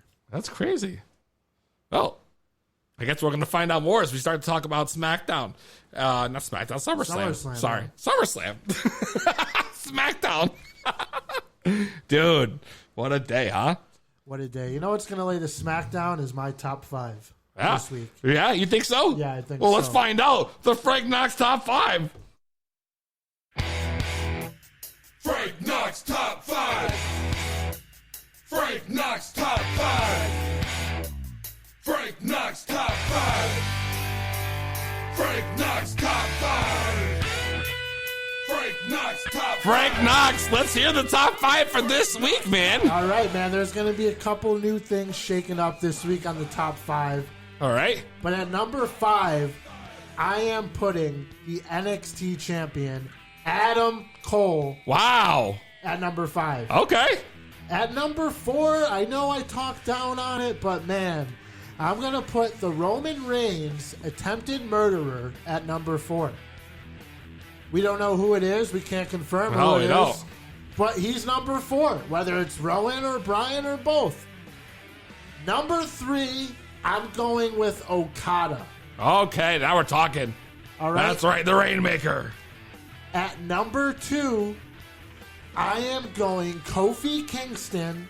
And as usual, number 1, until you beat him, he ain't coming off. Oh, I know it. Lesnar. Wow. Big time, man. You got some great names this week. Yeah, I have a mystery. We don't know, who the attempted murderer is, but he's on my top 5. He shook some things up. I like it. And number 5, Adam Cole, baby. Yeah, man, that was a new addition for this week. I mean, that dude, the guy needs to go to the main roster already, right? If he goes, though, he's got to bring, the whole group with him, Undisputed. They're all draped in gold. And speaking of Undisputed and Adam Cole, we have NXT TakeOver this weekend in Toronto. Oh, boy, yes, we do. Every championship is on the line. Every single NXT championship on the line. It's going to be a big weekend for TakeOver. And we got these great matches that I guess we got to talk about quick. We got to at least give our predictions on, right, Frank? I mean, yeah, of course. We got to let the crowd know what the betting odds are as far as where the To Be Blunt podcast is concerned. Fantasy wrestling or whatever you want to call it. That's right. We got the women's championship. Maybe we should start match. our own, bro. Shayna Baszler versus Mia Yim. Ooh, man. Who's that going to be? I think... Shayna Baszler's got it. Yeah, she's got to hold it. She's on a wrecking ball. She's been like a wrecking ball in the whole division. She's just going through every single women's wrestler. But at what? All right, how about put it this way? If Ronda Rousey somehow appears this Sunday, would Shayna Baszler maybe drop it and get the call up? And get the call up. I mean, her and Rousey would be kind of a dream match. Bro, there's been rumor that there might be some guys getting called up to the main roster after SummerSlam. So, I mean, I'm going to go Baszler. And you want Baszler, too. Yeah, of course. And then we got our boys, the champions, the Street Profits. The Street Profits. Versus some O'Reilly and Fish. Right. So now the real question is, right, of the two, who was getting the call up? Because I feel like that's going to determine who's taking that match. The Street Profits have been a staple of Raw for, 4 weeks? Right. Well, you said Adam Cole was going to be coming up, and if Adam Cole comes up, I don't think he's going to come. I don't know, man. It's really he does. He does need everybody else to come up with him. Absolutely, to shake things up. Yeah, but Street Profits been killing it. Maybe they're going to take. I mean, the Street Profits have been a staple in Raw. I think. So what's it going to be? I'm taking the Street Profits, and I'm taking them coming over with the NXT tag titles. I'm going to go ahead. Losing them on main television. No, I think we're going to get the Undisputed taking the belts. All right. Back. Because I don't think Adam Cole is done with NXT, unlike you. Well, let's go into the next big match, Frank, while you're running them off. The NXT North American Championship. Who we got? We got a Velveteen Dream versus Roderick Strong and versus Pete Dunne, which is going to be maybe the match of the night. Maybe. Definitely. That is without a doubt. Definitely. I'm talking match of the freaking night, bro. These three guys are workhorses. They're going to put on a clinic. Yeah, this could probably not only take match of the night, but match of 2019. Here we are 8 months in. And I'm going to go ahead and say it. I want to see Roderick Strong take it. Mark me down, Frank. Roderick Strong. That's my pick. You're going to mark me down with Pete Dunne. Okay. Pete Dunne. I like it. I'm taking Pete Dunne. I like it. And then, of course, we have the big NXT Championship. 2 out of 3 falls. 3 stages of hell type match with a regular match, a street fight, and a match that's yet to be announced. I think maybe it was a ladder match. Did they announce it this week? I'm not sure. But either way, Adam Cole, Johnny Gargano, they fought before. Here we are, the rematch. Frank, what do you think? Johnny Wrestling, all in. All right, that's fine. But I'll tell you right now, I'm going Adam Cole, and I'm going to tell you right now, by the end of TakeOver Toronto, the entire Undisputed area is going to be draped in gold. That has been a possibility, and it could work out that way, but hey, if I'm wrong, it won't be the first time, it won't be the last. Well, let's go right into SummerSlam, the big match, the big show of the weekend. And as I alluded to before, 3 tag championships not on the line. That's right. Neither. And 3 of the biggest names in the company, Joe, Reigns, and Bryan, not on the card. That's right. But let's talk about who is on the card. Well, it started off with the Demon versus the Fiend. So is it confirmed we're getting the Demon? I mean, there's no way it's even competitive as Finn Balor. Really? Well, that's not much to say about the man. I mean, the man of what Finn Balor. What do you think? I mean, I hope it's the Demon, but they haven't announced anything yet, so I'm not really sure. I think it's going to be the Demon. And I'm taking the Fiend. I know I may have said I was taking the Demon in another show, but the Manimal Claw is his new move. That's true. Kurt That's Angle true. felt it this week. Yeah, true. We got that Trish Stratus and Charlotte Flair. I know. I know that promo killed it for me. The promo killed it, but I feel like Charlotte's gonna win. She has to win, but I want Trish because Trish is just Trish Stratus, man. I mean, Charlotte's the queen, though. I don't know. I feel like she's got to win. She's got to win. Which could be a secondary match of the weekend. Could be Sami Zayn and Aleister Black behind the triple threat in NXT. True. Yeah. Aleister Black's winning, though. He's on a path to higher. Yeah, he's definitely on a roll. And you could tell on SmackDown. I mean, he had him and Sami Zayn, they went toe-to-toe, and it was great. Aleister Black's just a monster in the ring. He's a monster. He's an absolute monster. And then we got, I don't know, the career in the line match, which I'm just like, I don't know. I don't really care for that whole story. We talked about how it's too much McMahon and Stone Cold-ish, Yeah, Kevin Owens is winning, and hopefully that's it for Shane McMahon for a little bit. Yeah, I mean, it's time to give Elias and McIntyre the rub. Yes, exactly. Thank you. I want to see McIntyre in the main event. I want to see McIntyre versus Owens again. That was a great match they had in SmackDown last week. And then we've already talked about Ziggler and Goldberg. We've already covered how we felt about that. True. And then we were starting moving to some championship matches here. We have the SmackDown Women's Championship, which I'm looking forward to Ember Moon versus Bayley. 100%. Ember Moon versus Bayley is going to be a great technical match, but I really think it can go either way. They both have come out looking really strong in the build-up to this match. You know what I mean? Both looking incredibly strong. So, I'm just interested to see how this is going to play out because it literally can go either way, in my opinion. I feel Ember Moon needs this more than Bayley, and this is her time. I mean, she's different than all the other divas, and her moveset is really great. And I think it's fair that she gets the strap. I hear you. All right. Well, you know what? So I'm going Ember Moon. I'm going to stick with Bayley. I think Bayley's going to hold the title a little longer. I don't think that it's going to be over that quick. Hasn't really been that long that Bayley's been holding that belt. And the one match I'm personally not looking forward to is the next one I'm going to bring up. Oh, I know what you're going to say, Frank. Go ahead. AJ Styles and Ricochet. I knew it. I knew it because we've already seen it 5 times. Look, we've already seen it 5 times. Too many times. This is like 6 times in 2 months. Yeah, 5 times too fucking many. Yeah. I'm going AJ Styles. All right. I think I'm going to join you. AJ Styles for sure is going to put Ricochet in his place once and for all. I think it's time that this moves past them. Ricochet needs to go back to the bottom and work his way up. He got his little, hey, I'm coming over to the main roster. I won the U.S. title. But, I mean, AJ Styles, he's been in the business, 20 years? Ricochet's maybe a quarter, maybe, 33%. Yeah. At the time he's put in the ring. So the dude doesn't deserve the strap. Yeah. I'm going AJ over, but I'm saying he's going over dirty. Oh, with the OC. Yeah, of course. They won't be clean because they'll want to keep Ricochet looking strong. The original, the only club. Exactly. Whatever it's called. So now we got the next big Canadian match. We got Becky Lynch versus Natalya.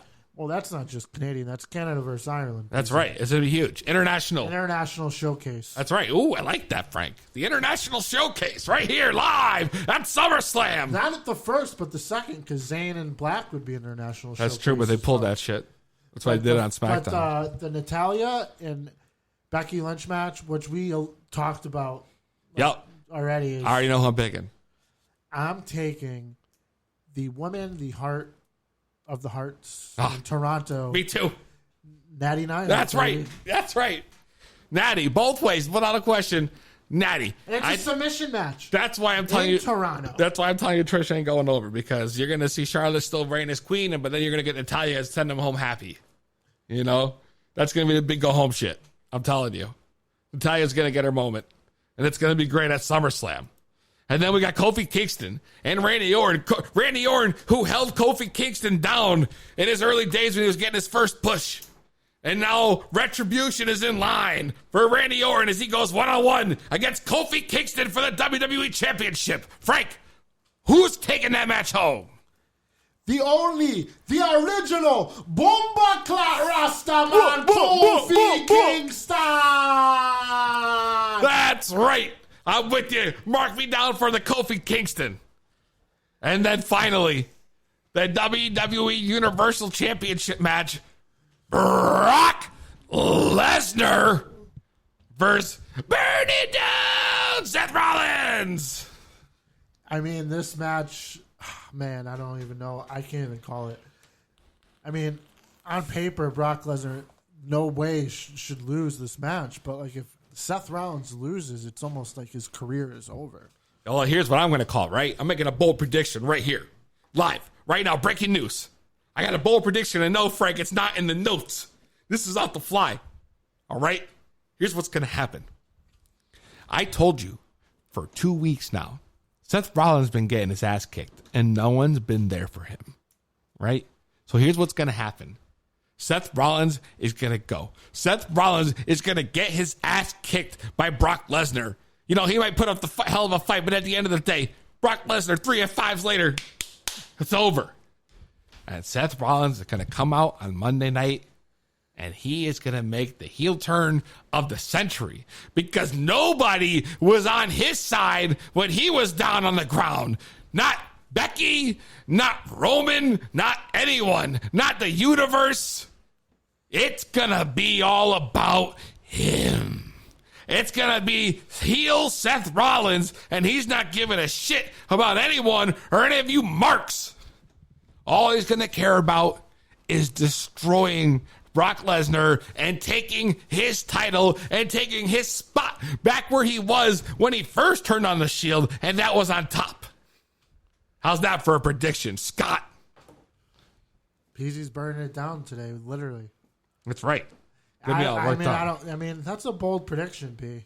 I know. I don't see that happening. Well, you know what? I see he somehow gets the win some bullshit way yet again.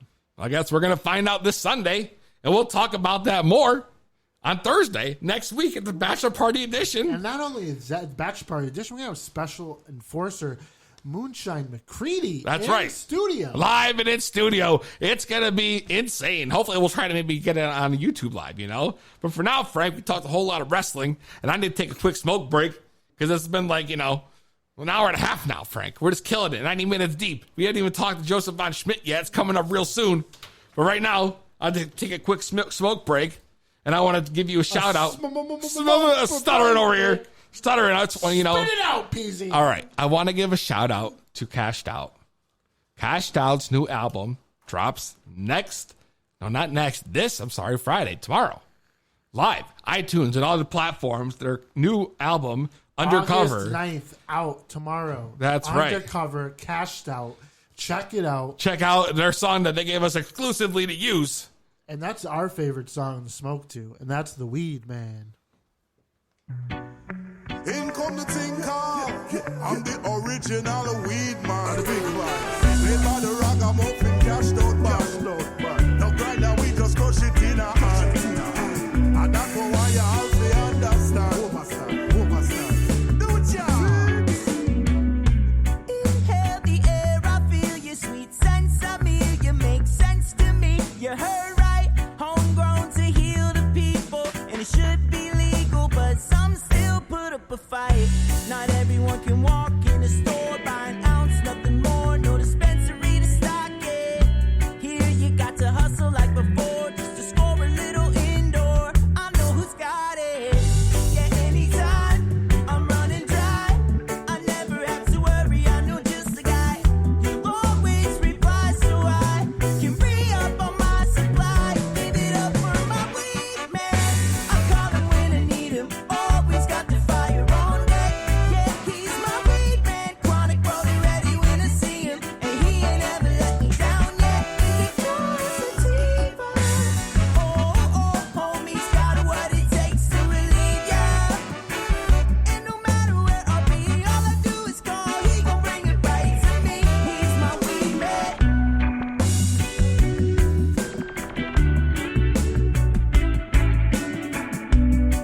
Always have it on deck, with enough respect, endless shine.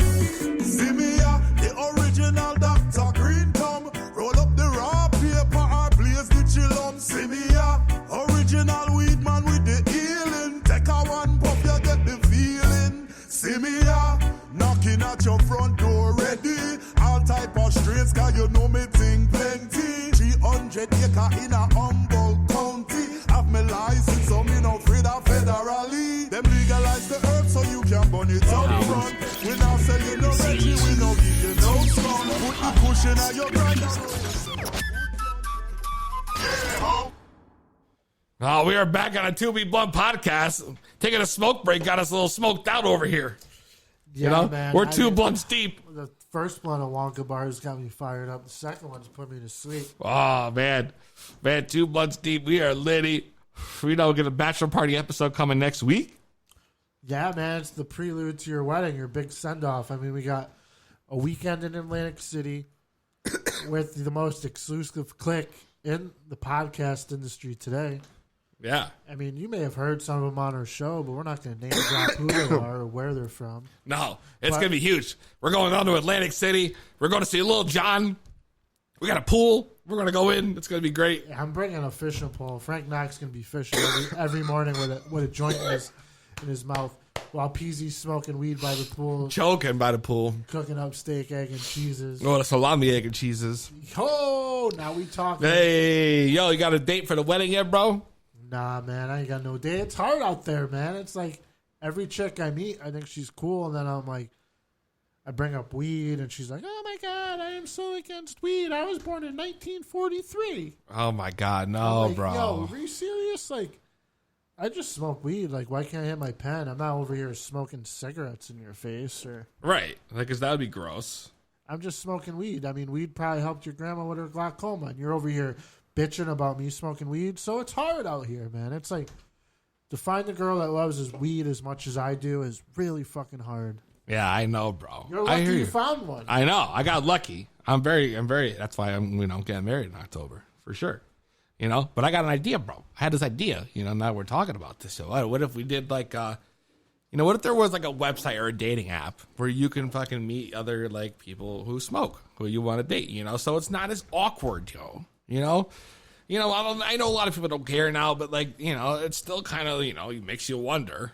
Yeah, it's like fucked up because they got like dating apps for farmers or Jewish people or Christians, but how about me, the stoner? That's right. Yeah, Stoners Mingle, bro. How about that? StonersMingle.com. I like it. It sounds catchy. Kind of like Christian Mingles, but StonersMingle.com, yo. It's great. You know, and just have a little app where you can swipe right, swipe left, whatever you got to do. You know? Well, we all know when you're smoking weed, left is love. Yeah, Contrary absolutely. to the dating app Tinder where right is like. So this dating app would definitely have to be left is of love, my man, for the cipher of a blunt.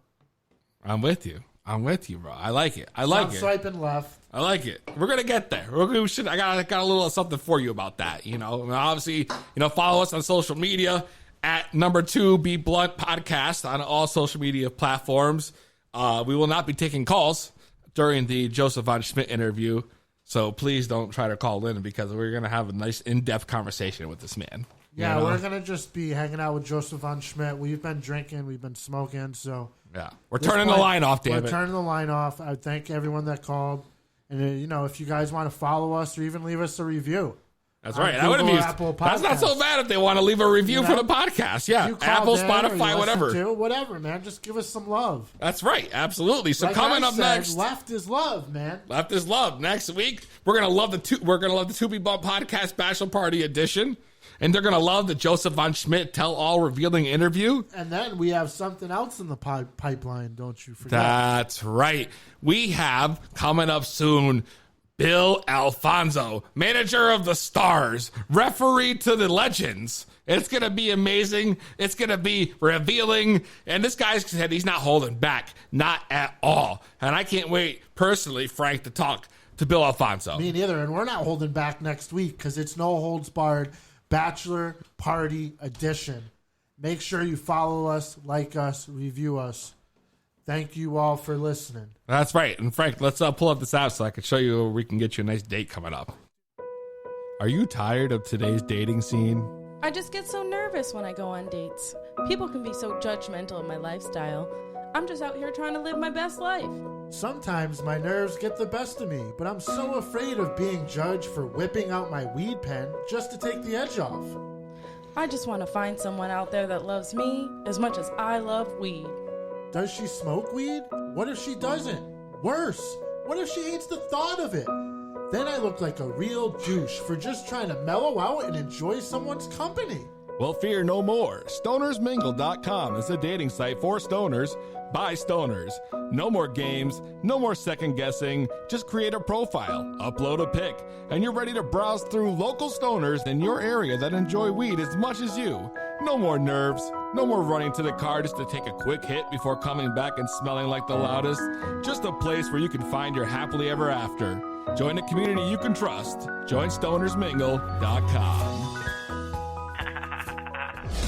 Yeah, it's the hippie, Dicky Moon, man. It's time to sit back, relax, and chill. You're tuned into the 2B Blunt Podcast with Frank Knox and Peezy. Peace.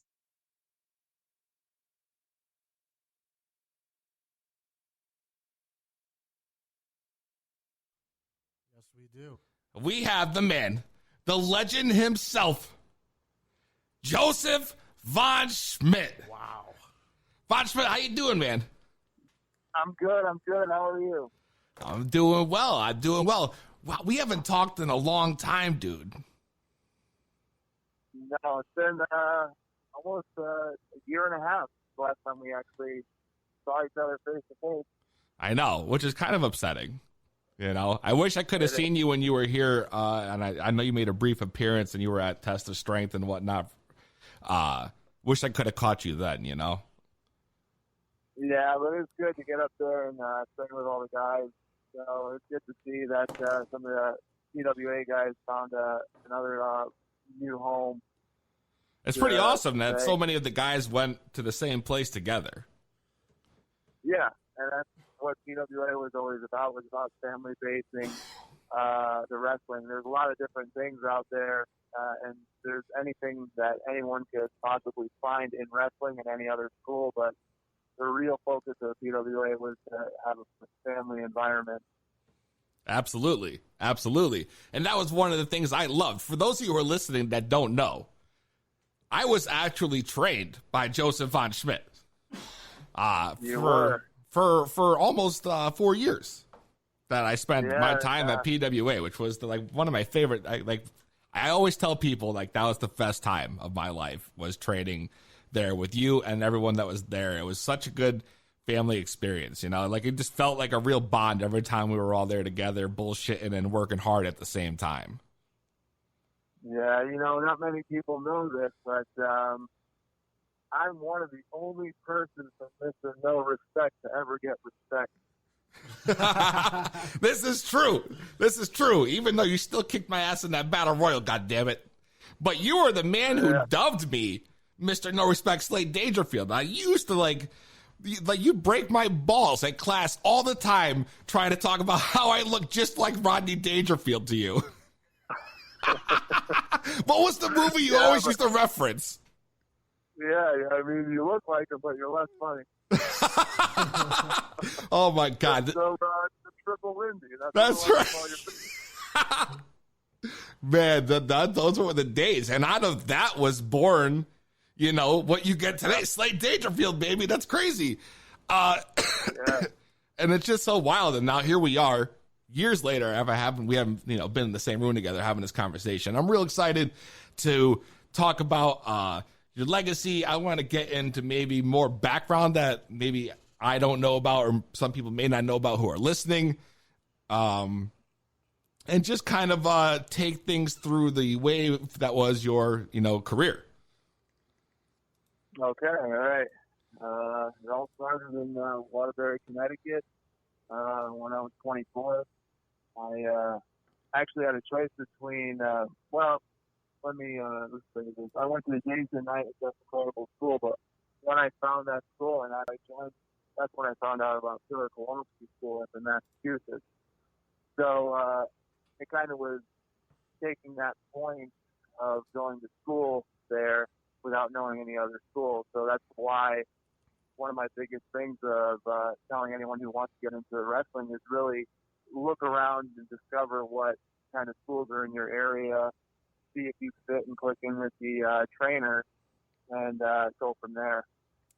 But from that point on, I trained there for about a year and a half. Then I kind of was out of the nest, and I met a guy named Super Zeta, actually from Mexico, and he came in and he would train with me at a place called DPW. We were training there for Mike Milano. If anyone, and he said, "Hey, I want to bring you to Mexico and help you finish your training." And then I went to Mexico, trained under Moicano on my first tour, and then also from there I trained with the Skida, which people may know, who trained Claudio Castagnoli. Yep. WWE now, but Cesaro, that's it, and Quackenbush and people like that. So, and I always just picked up stuff along the way. Always train and learn from all the sources that you can. That's always what I would tell people, and that's how I really followed my career. I mean, you started back with training under Jason Knight at Waterbury. That was the whole start of it. Did you have your first match there under his, what was that, an ACW at that point? Yeah, ACW. That was actually my first championship of the 29 that I held as Josef Von Schmidt. So I had actually started as a guy named Pat Gunner. That's right, Pat Gunner. Yep.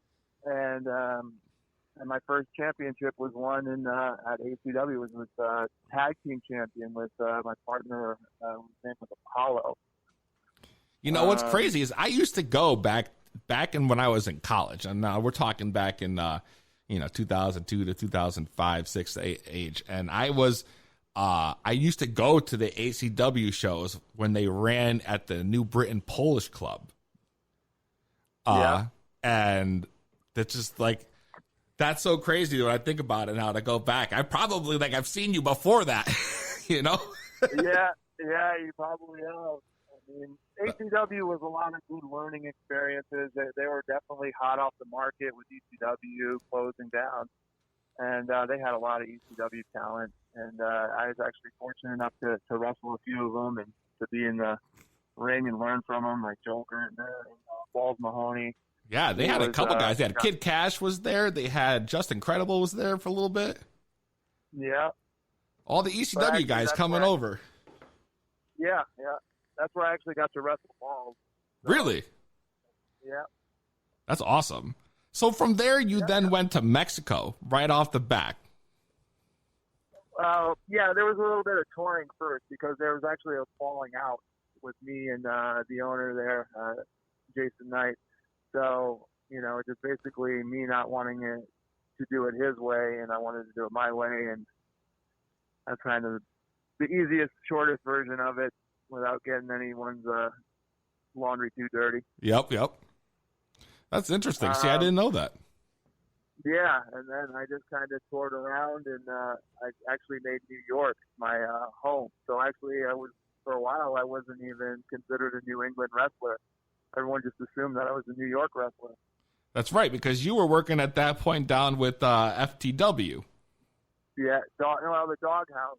Oh. Doghouse, where Homicide came out of, Loki, all those guys came out of there, and that's where I went and was working with them.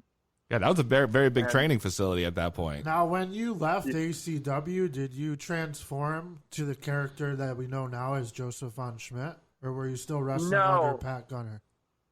Yeah, no, I was still wrestling under Pat Gunner. I didn't change until about 8 years in. 8 years in, I met Sabu.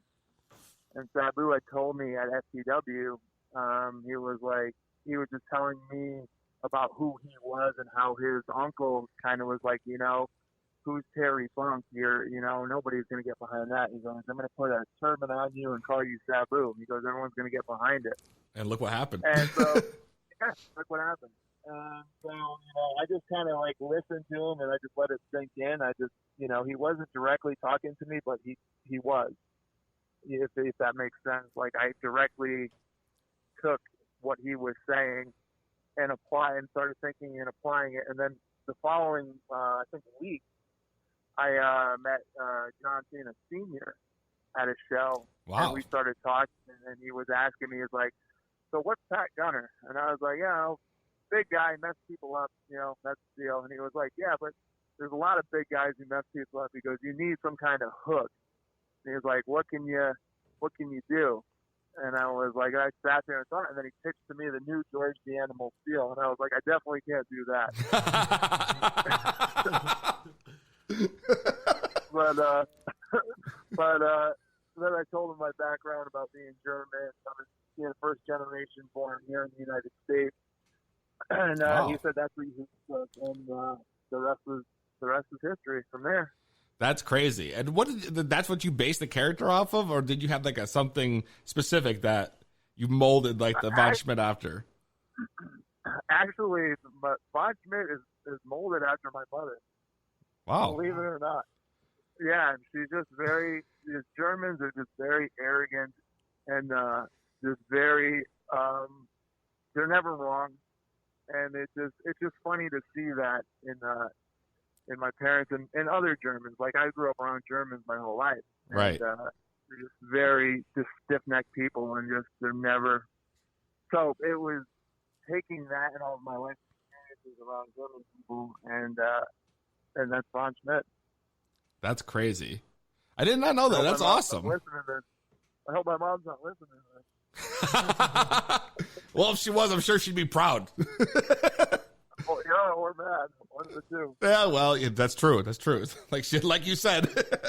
So you were back. Now you went to FTW after this. So you were in FTW for a while. You shared a locker room with a lot of guys who are now making their name for themselves just now. Yeah, I shared a locker room with them. With one thing about FTW, there's a Victory Pro Wrestling, and not many people know this. But I'm the only person to ever hold both. There were two competing companies. They both hated each other. And I was the only person in history to ever hold both heavyweight championships at the same time. Holy shit. That's crazy. Yeah, it is. For two rival companies, you were holding the championship for both. Did that create any kind of like controversy? Yeah, it was a heavyweight. Championship too. It was the main title. So, and that's what it was. I went with BPW, but then BPW pulled the belt for me. Like, I think 2 or 3 shows later, I dropped the belt there. But then I continued with my run with FTW. Wow. And I held on to that belt for a little bit. Yeah, that was extensive. You held that title for quite a bit. Yeah. That was awesome. Who else was in the locker room around that time that you when you were in FTW?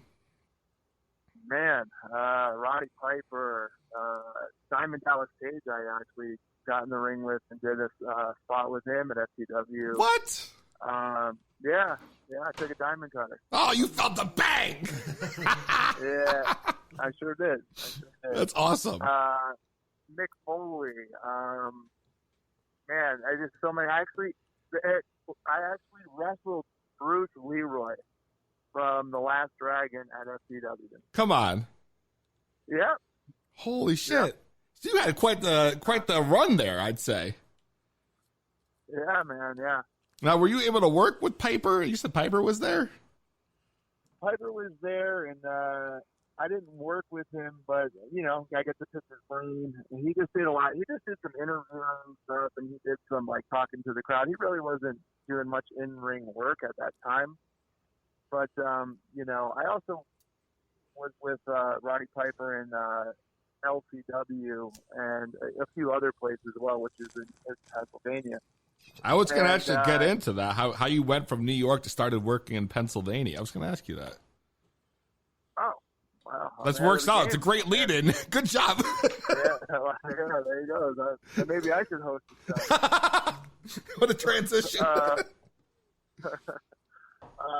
But yeah, I was wrestling a guy down there, and Piper had actually critiqued our match, and he went to the other guy and he told him, and I was in earshot and I kind of heard it, and but he came by and he kind of really told me what he said, and it's a guy by the name of Van Tassel, and Piper told him that really watching us work was just really enjoyable for him. And, you hear stuff like that and you're just like, oh, they're just being nice. But I have a couple stories where, they all kind of tie in. So, it definitely isn't just someone being nice. Like the Barbarian at actually my first New York place that I worked was called PWR. And the Barbarian was there. That was the first title I won in New York, was for PWR.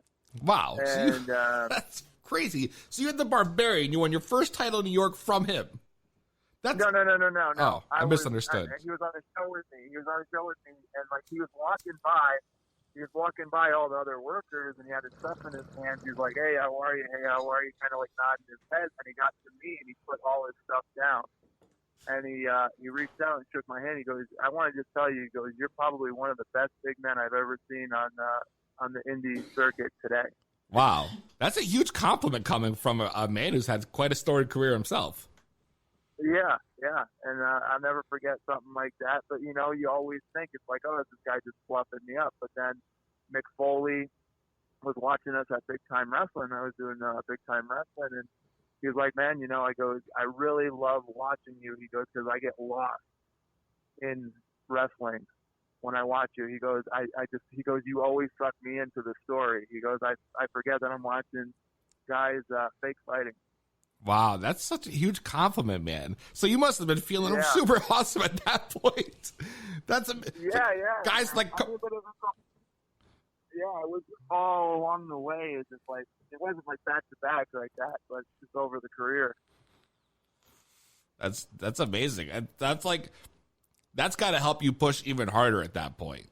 Yeah. When you get that kind of compliment from legends who are just coming up to you and giving you these words, dude, that's got to be... that's the fruits of the labor right. and the time put in. That's, what you strive for when you start getting in the ring. Exactly. That's what I'm saying. And at that point, so now you're winning championships left and right. You got the legends all complimenting. You know that people must have been watching you heavy. I know you made the PWI a few times, and 9 years in a row. 9 years in a row. I mean, that's guys are lucky to make it once, in their career, if that. Yeah. Even with 500 spots, it's still, some guys will never break that mold, and that's crazy. And then while getting back to Pennsylvania, you were working down there. You also actually, I believe when we talked earlier, you had worked at a company. Was it Far North? Far North, yeah. That was owned by Sterling James Keening, who everyone probably knows now is Corey Graves. Wow, for Corey WWE. Graves. I didn't even know Corey Graves owned the promotion. Look at this. Yeah. Well, it was his family's promotion. His dad kind of owned it. He was kind of the booker / talent scout. And actually, another similar story. I walked into that company. I wrestled, I think, 2 or 3 shows for him, and he came up to me and he goes, up until this point, he goes, I couldn't decide who to give the championship to until I met you. Wow. So that's how I became the Far North heavyweight champion. Man, so now you're making waves. This guy's going from New York, Frank, to Pennsylvania, working his way through the Indies and winning championships everywhere he goes. What is the most titles you held at one point in your career? I've actually held all together total-wise. I think I'm somewhere around like 34, 33, somewhere like that. And I think the most I held at the same time was around, I would say around 9. 9 or 10. 9 titles? 9 titles, wow. At the same time. Yeah. So you must have had to have 2 suitcases when you hit the road. Yeah, man. No, it actually got to the point, like, early on in the career, it was really exciting. And then, like, probably about a few years in with all those belts, like, I got sick of carrying them. Because, like, I actually made it a gimmick for, like, dragging it and just come out with all the titles. And I was just like, then lugging them around, I was like, yeah, I think I just want to either drop these or just You were walking really out. relevant ones. You were walking out the ring with all your belts on at once. Yeah, like I would wear like That's awesome. 4 on my waist at one time, and then I'd have like 2 in each arm. Yes, that is great. That's great. That's the shit right there when you're coming out and you're just draped in gold. Yeah. And that's also like, who's going to argue with the guy who's got 9 world titles? Right. Man. So, God, I don't even know. This is amazing. These are things we've never even talked about before. And like you said, you went to Mexico, but that's not the only company that's been outside of the United States or the other country outside the U.S. that you worked in, is it? No. I've actually won a championship in Pride Pro Wrestling, which is in England.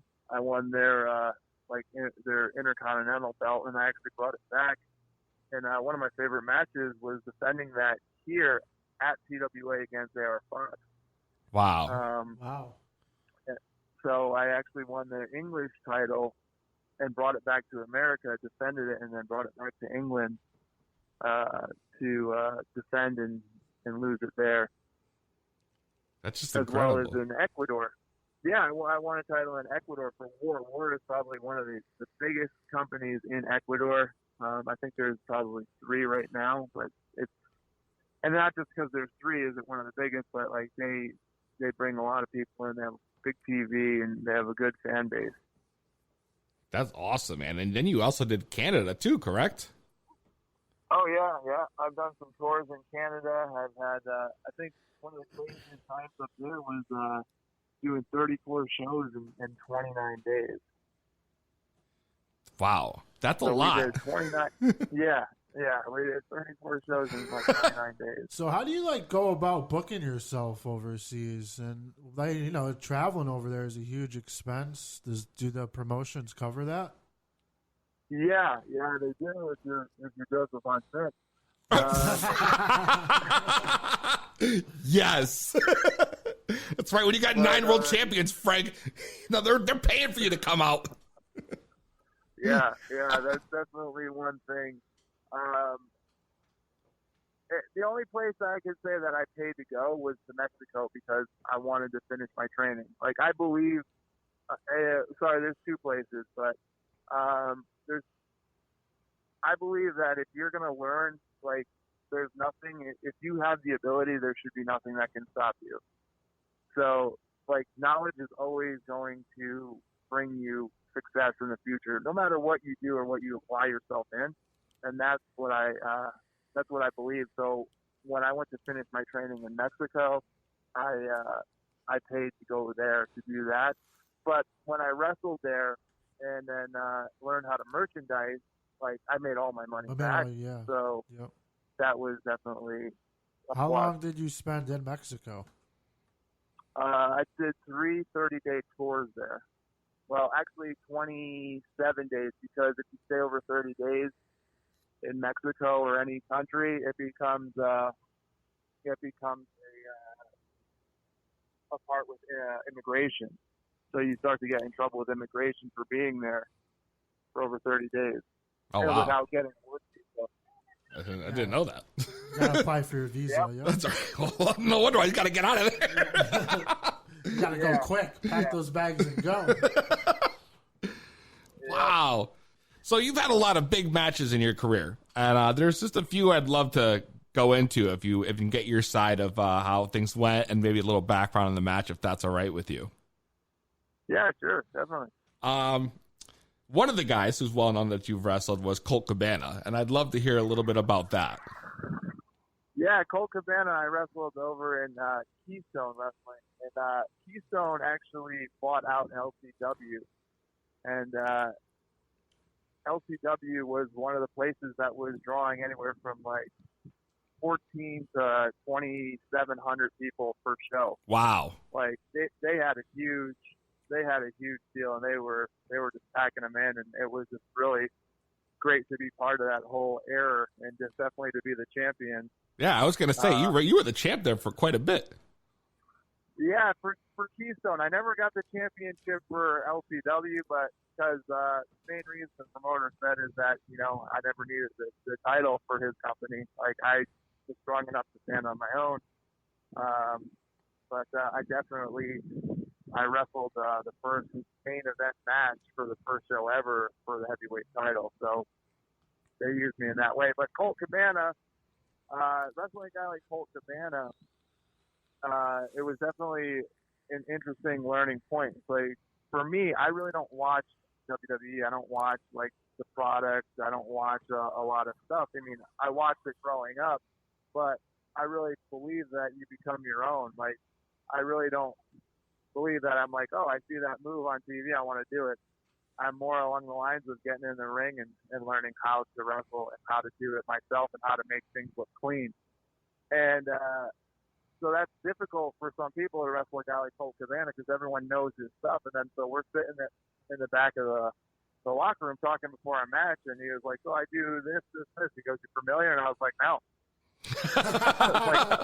Nope. I was like, "I'm not familiar with anything that you do."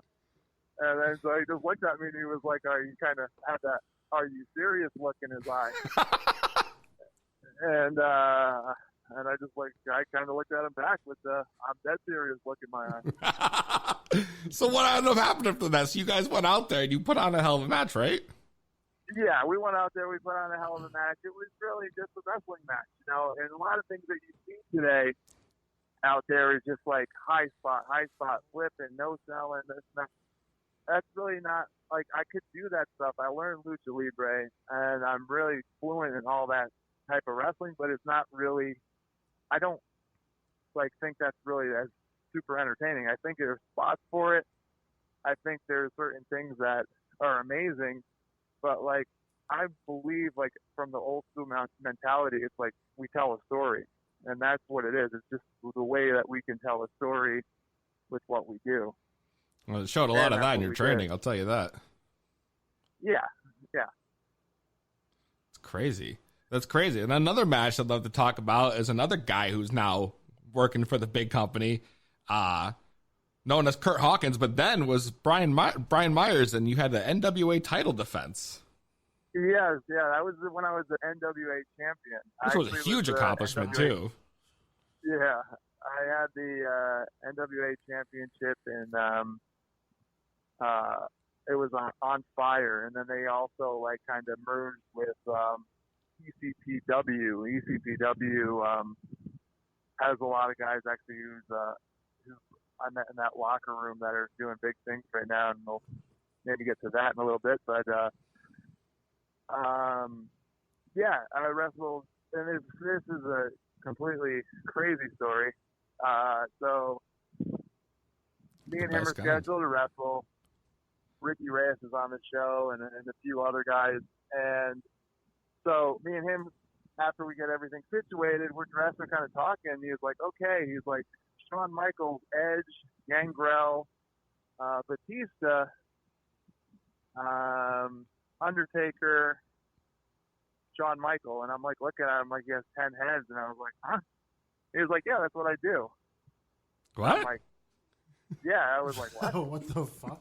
What does that even mean? That's exactly. I was just looking at him. I was like, what does that mean? I was like, I go, Shawn Michaels? I was like, what, you dance to the ring? what do you... Hits his little pyro? It's the Batista pyro. Yeah, what are you going to... I don't know, is the crotch chop the first Shawn Michaels or the second Shawn Michaels? What do you... That's what... I can't believe that's what he said to you. Yeah, that's how he called his match. That's what he was trying to call his match to me. Shawn Michaels, Undertaker, Batista. Yeah. Shawn Michaels again. Look at another Batista. Oh my God. Dude, if that was me in your position, I probably wouldn't have been able to contain myself. Yeah, I just kind of looked at him like he had 10 heads, and I just kind of was like, oh, man. So did you ever find out what that meant? It meant he got pummeled. That's what it meant. Oh God! So if you're gonna talk to me like you're a mark, I'm gonna pummel you in the ring, because he put out a tweet later of guys he didn't want to ever wrestle again, and my name was second. So you must have dished it out real nice. Yeah. Well, I'm like I don't blame you, especially from a guy who's like working like in what's supposed to be like, the big leagues at that, now. Back then, obviously another story, but like just to hear like that's how he went about things. That's kind of wild. Yeah, and that's the thing about me too, is like, a lot of people try to big league me in their career and stuff, and it's just, I let my work speak for itself. I never was intimidated by anyone that I stepped in the ring with. I stepped in the ring with Trent Vicious. I stepped in the ring with just a ton of people. Like, you name it, I probably stepped in the ring with them. Like, old school legend wise, and like I've been around Captain Lou Albano. I just, that's the kind of school and mentality I came from, and which I'm sure rubbed people the wrong way. It did rub people the wrong way, but that's just the way I came about the business, Yeah. And I just, if you want to be a superstar, that's what you got to do. It's like I told all you guys when you were training at the school. If The Rock walks through the door, you're like, wow, it's The Rock. If he steps in the ring with you, it's like, let's go. Yeah. Man. That's how you. That's how you become a superstar. Yeah, you don't waste any time. Is there one opponent that was like your favorite match all time? You're just that stands out in your career? Wow, that's a hard question to answer. I've had so many matches that I've liked, but probably my favorite match is the weapons match I did with Tiny Marathon in Canada. And basically what it was is I had taken about 25 weapons, and I placed them on different parts of my body, and then the coup de grace was I taped a crowbar to my back. What? Wow. Yeah, and the way we played it is that the referee and Tommy didn't see the weapons I had, so when they went to check me in the beginning, he found 24 weapons, and it was like, what are this for? And then every time it was, every time I had a reason why I had it on me. It wasn't cheap. It was like I had a fork on me, and I was like, oh, that's the heat afterwards.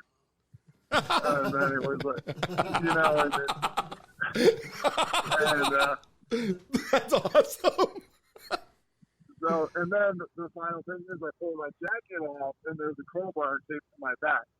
And so Tommy and the ref, like the way I position it, they never see it. But the crowd is just like screaming. They're on their feet at this point. And you keep your back away from the ref the whole time. Yes. Yes. That's awesome. Yeah. And so then finally, and then I wrestled. I don't even know how it stayed on, but I actually wrestled the spot too. Like that was the goal, to wrestle like the opening spot with the crowbar still taped to my back without it coming off. Wow. That sounds dangerous.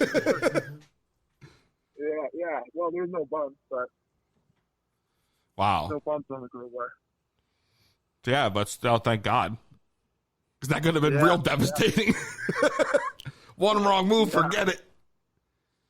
Yeah. Wow, it's a good question, That's Frank. definitely one of my favorite matches, man.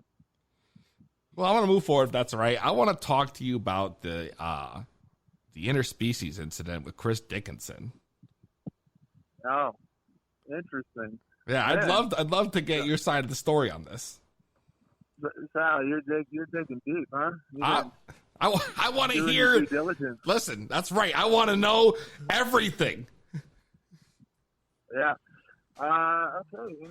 We were at the show, you know, and I kind of, I wasn't wrestling for them, but I kind of was there, and they kind of like, we were promoting the school, so you know, at that time it was $25 there at the table, and you promote the school, promote whatever you want, and we were down there promoting the school, and there was two girls sitting behind the table as well as me and another student.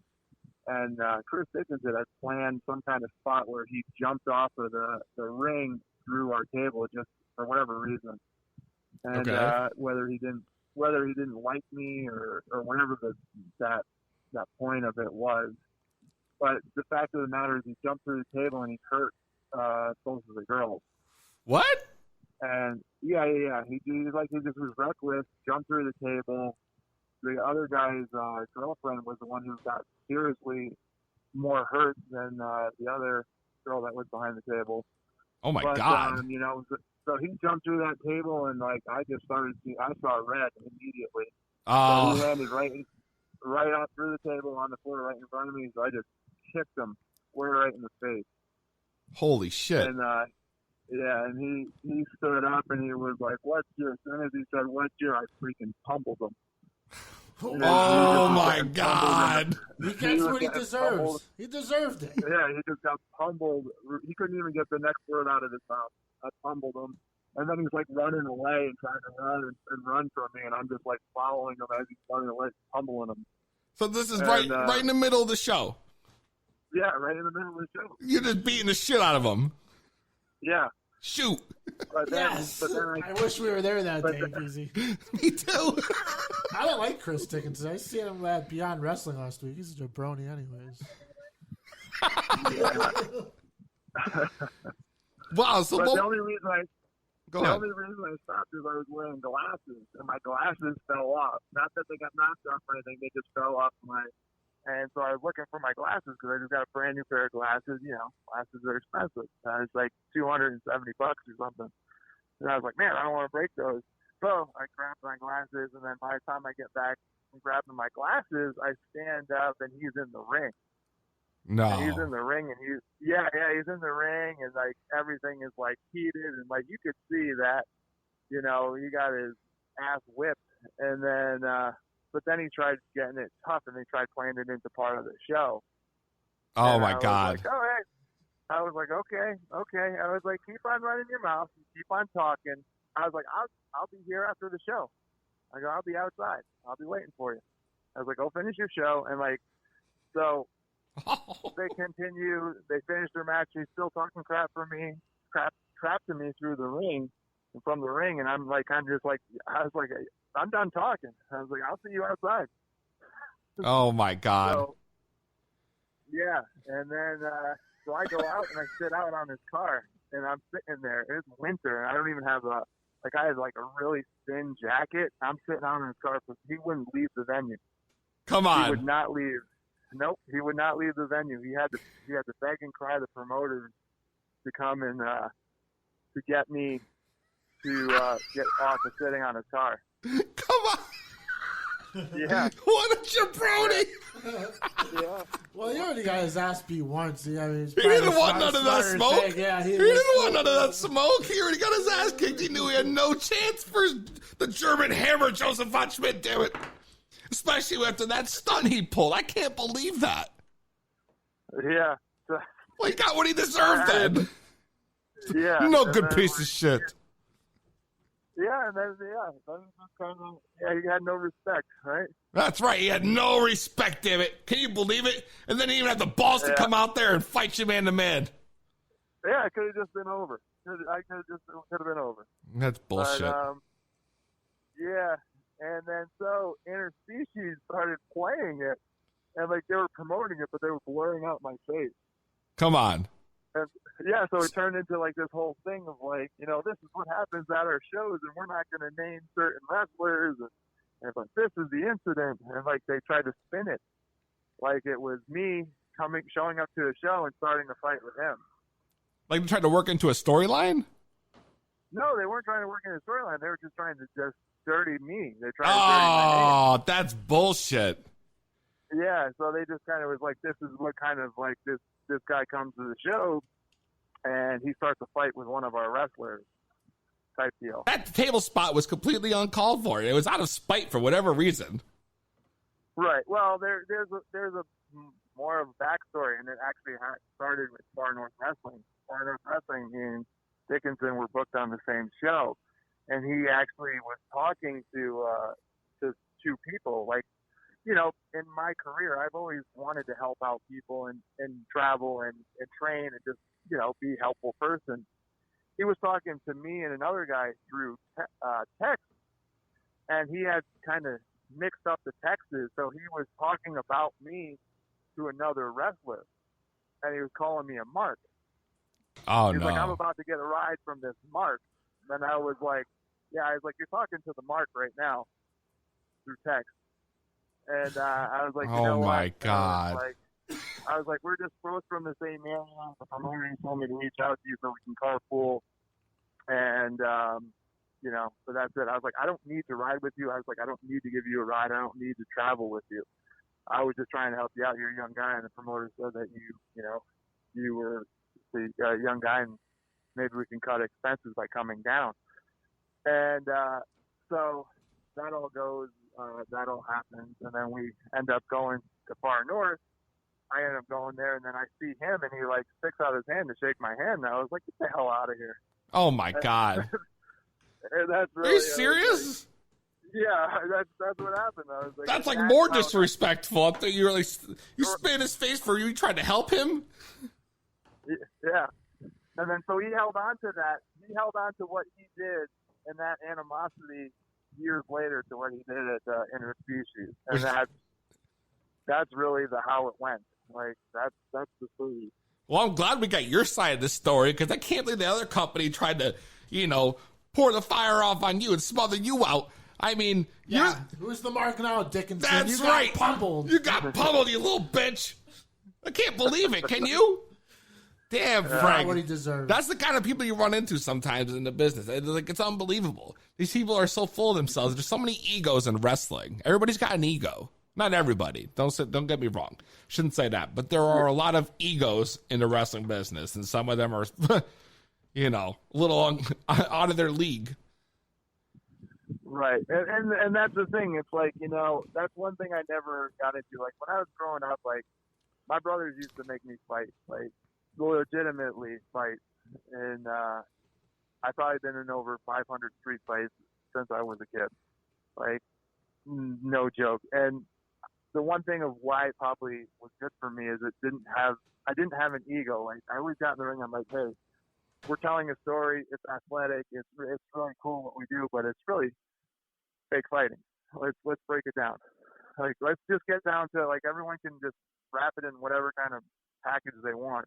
It's like we're working together, and we both know that we have families or other prospective loved ones, and that we have to go and we're trying to get ourselves to the next point, next stage, a big contract. So it's not MMA, you know, we're not fighting once every 6 months, once every year for a huge contract.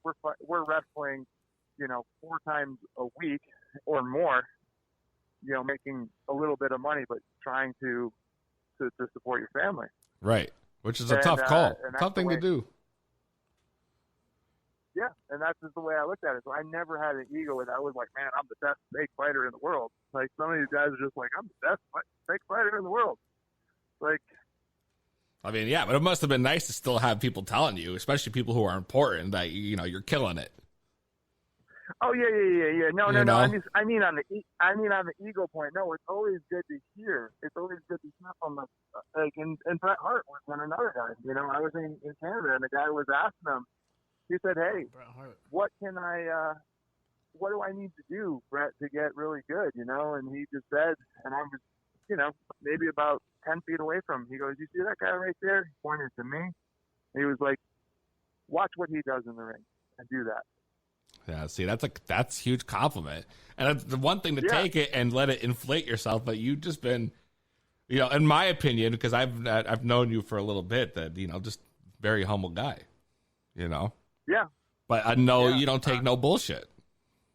No, I definitely don't. I'm very humble. I will give you the shirt off of my back. I will help anyone when it comes down to it. But I'm not gonna let you piss on my back and tell me it's raining. Right. Which is good, and that's one of the things that brought me to the PWA. I felt like I came the first time. I know you guys started in New Haven and then moved to Cheshire. Yes. And even in New Haven, he's got a lot of guys that have come out of there that are still working today. Yeah. You know, which is owed to your ability to teach.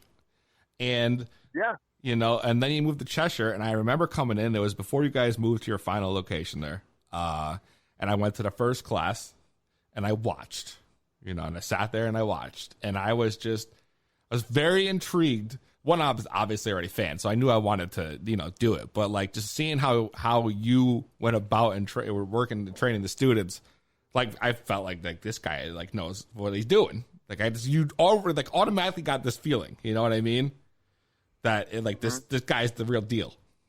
You know, not to mention he's like towering over me, and I'm a tall guy. So I'm a big dude. I wouldn't want to learn from a smaller guy. I felt like it would kind of be, you know. Yeah, you're not gonna be able to do that flip. Yeah, I'm obviously look at me. You know, I can barely stand, for Christ's sakes. All right, got spaghetti knees. But that's the thing about, you know, a lot of different schools, a lot of different. I've been all around the world. I've been around the world. I've trained with a bunch of different people. I've seen people come and go. I mean, I know a lot of crappy things about training schools that I always told myself that I would never be. And the majority of the things that I saw that was crap is like, you go to the wrong school, and the teacher's invested in someone who looks like a wrestler, someone who has natural athletic skills, and then everyone else is just they're sapping money out of.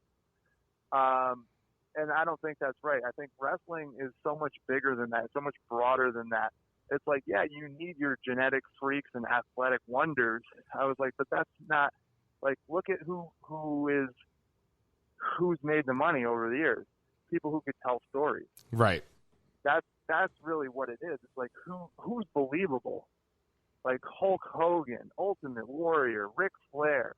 Like, don't get me wrong, like, they all had their abilities in certain ways, and I don't care what anyone tells me, Ultimate Warrior could wrestle.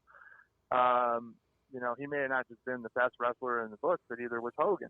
But if I guarantee you, if you looked at their checkbooks or their bank accounts, they would be considered, monetarily wise, the best wrestlers that ever have been on the scene. True. Very true. Very true. That's the truth. You know, the storytelling is a big aspect. You know, which you taught plenty of while we were at the school. You know, which is kind of one thing I want to go into, if that's all right with you. Sure. I have spent my good time at the school, and it was one of the best times I've had, in my life. I always remember my time at PWA. I've been there a few times. Yeah, you've been to a few shows. I've been to a few shows. You've seen me wrestle once. Well, I don't know what that is. Oh, cut that out after. The school was going strong for a while, and then a lot of things happened prior to leading up to the closing of the school. Not saying that they're all directly related, but we had gotten to a point where you were getting ready and moving to. Moving, basically. We'll leave it like that. I don't want to put your business out on the air, Yeah. But you were leaving Connecticut at one point. Yeah. Yep. What was the reasoning for that, if I may ask? Well, the reason why I ended up leaving Connecticut, it was because there was just so much time that was dedicated to just the students and my career and everything, and just like, my life was just kind of falling apart, like, my personal life. And so, I just made a decision, and I was happy at that point in time, and it was time to just kind of move on. And it was nothing that I just didn't want to train anyone anymore. It wasn't anything about that, but it was just, I dedicated almost 30 years of my life to wrestling. Like, I started collegiate wrestling and wrestling when I was, 12 years old. And a lot of people don't know that about me. Like, I have a background in that kind of wrestling. And, like, I never did it in college because I actually got into trouble when I was a teenager. But I started wrestling when I was 12. So wrestling was pretty much my life. And it just came to a point where, I had to decide that I needed to live for myself a little bit. And that was really just the main reason. Yeah. It was, I wasn't mad at anybody. I didn't not want to train anyone anymore. It was just I needed time for myself. That's what it felt like on my end too. I mean, I know there was a lot of personal things going on in your life at the time, so I can understand why you wanted to go. I mean, there was a lot of awkward moments. I'm not going to lie, leading up to the things, and I don't know how much we want to go into it because I don't want to like put too much people's dirty laundry out either, Right. But I felt there was a lot of shit talk towards you, in the process, maybe not directly, but like indirectly online, social media, or whatever, upon you when you first had left. And I felt like that was not fair, that you never got your chance to even defend yourself. Well, yeah, and that was the point of the matter. Is like, they say you really start seeing people's true colors down the road and with history. And the people, who stuck by me are the people I still talk to today. And even if I don't see them for a year or two or year and a half, like you, like we could just sit down and pick up the conversation just as like we never, that time didn't go by. And that's really what you can tell is a true friend in life. And like, there's a certain few that I have in wrestling and in life that you can just, no matter how much time goes by, when you see each other again, it's not like, hey stranger, it's like, hey man, how you been? And then blah, blah, blah, blah, and then you're just right back into it. And but what it was is a lot of guys, I went above and beyond for all my students as they progressed. Some people felt that I had favoritism towards other ones, but I never did anything for someone who didn't deserve it. I didn't care what I felt about a person. I didn't care if I personally liked them or not. It's if they work for it, I'm going to be the last person in this world to hold them back. Yeah. And so people were working for stuff, and they were living the life. They were traveling with me. They had a free ride. They were traveling all different states, all different promotions, getting opportunities, getting wrestling. And then when I just decided to live for myself, that's when it turned. And it was like, then I'm the biggest TOS in the world because it was time for me to try to live my life. Right. Yeah, exactly. And now, I'm glad that, everybody knows the deal. I mean, you're here. The guy wrestled for 30 years, man. Yeah. He needs everyone needs a break. He wanted to reset, and then everyone's got to talk shit, Yeah. Who are they? It was bullshit. And again, he wasn't here to defend himself. And that always pissed me off inside a little bit. Because some people just like to run their mouth and they don't even know the story. And some people just think they know the story, but they really don't know shit. You know what I mean? And that's what bothers me sometimes. Yeah. And I felt like you deserved a little more, respect than you got, especially for everything you've done for these people, and not just the workers, like anybody who came to a PWA Friday night show or one of our road events or anything like that. Yeah. I mean, that's just the way the world works, I guess. And I mean, it kind of made me bitter for a minute, not long, because realistically, we'll get into where my faith is. My faith is, I'm a Christian, and I have that peace. I have inner peace that I know God is really looking out for me. Yeah, which is an awesome lifestyle change that you've made. I've been watching your from when you left here to when you moved, the transformation, which is, I'm glad to see that you're happy and, you got your family and, you're just living your life. And I'm very glad. I'm happy for you, man, Yeah.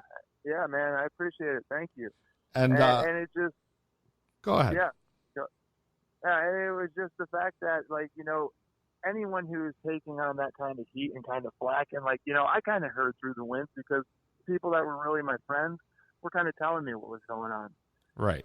And there was really little things that made me bitter, but I was over, I got over it. And it just and that's what inner peace, that inner peace brought to me. And it was really happy to have. It was you know what? My life is good. I got a wife, I got a brand new baby, and it just, I'm doing what it is for me. And now I'm I took time off. I was hurting. I was getting fat.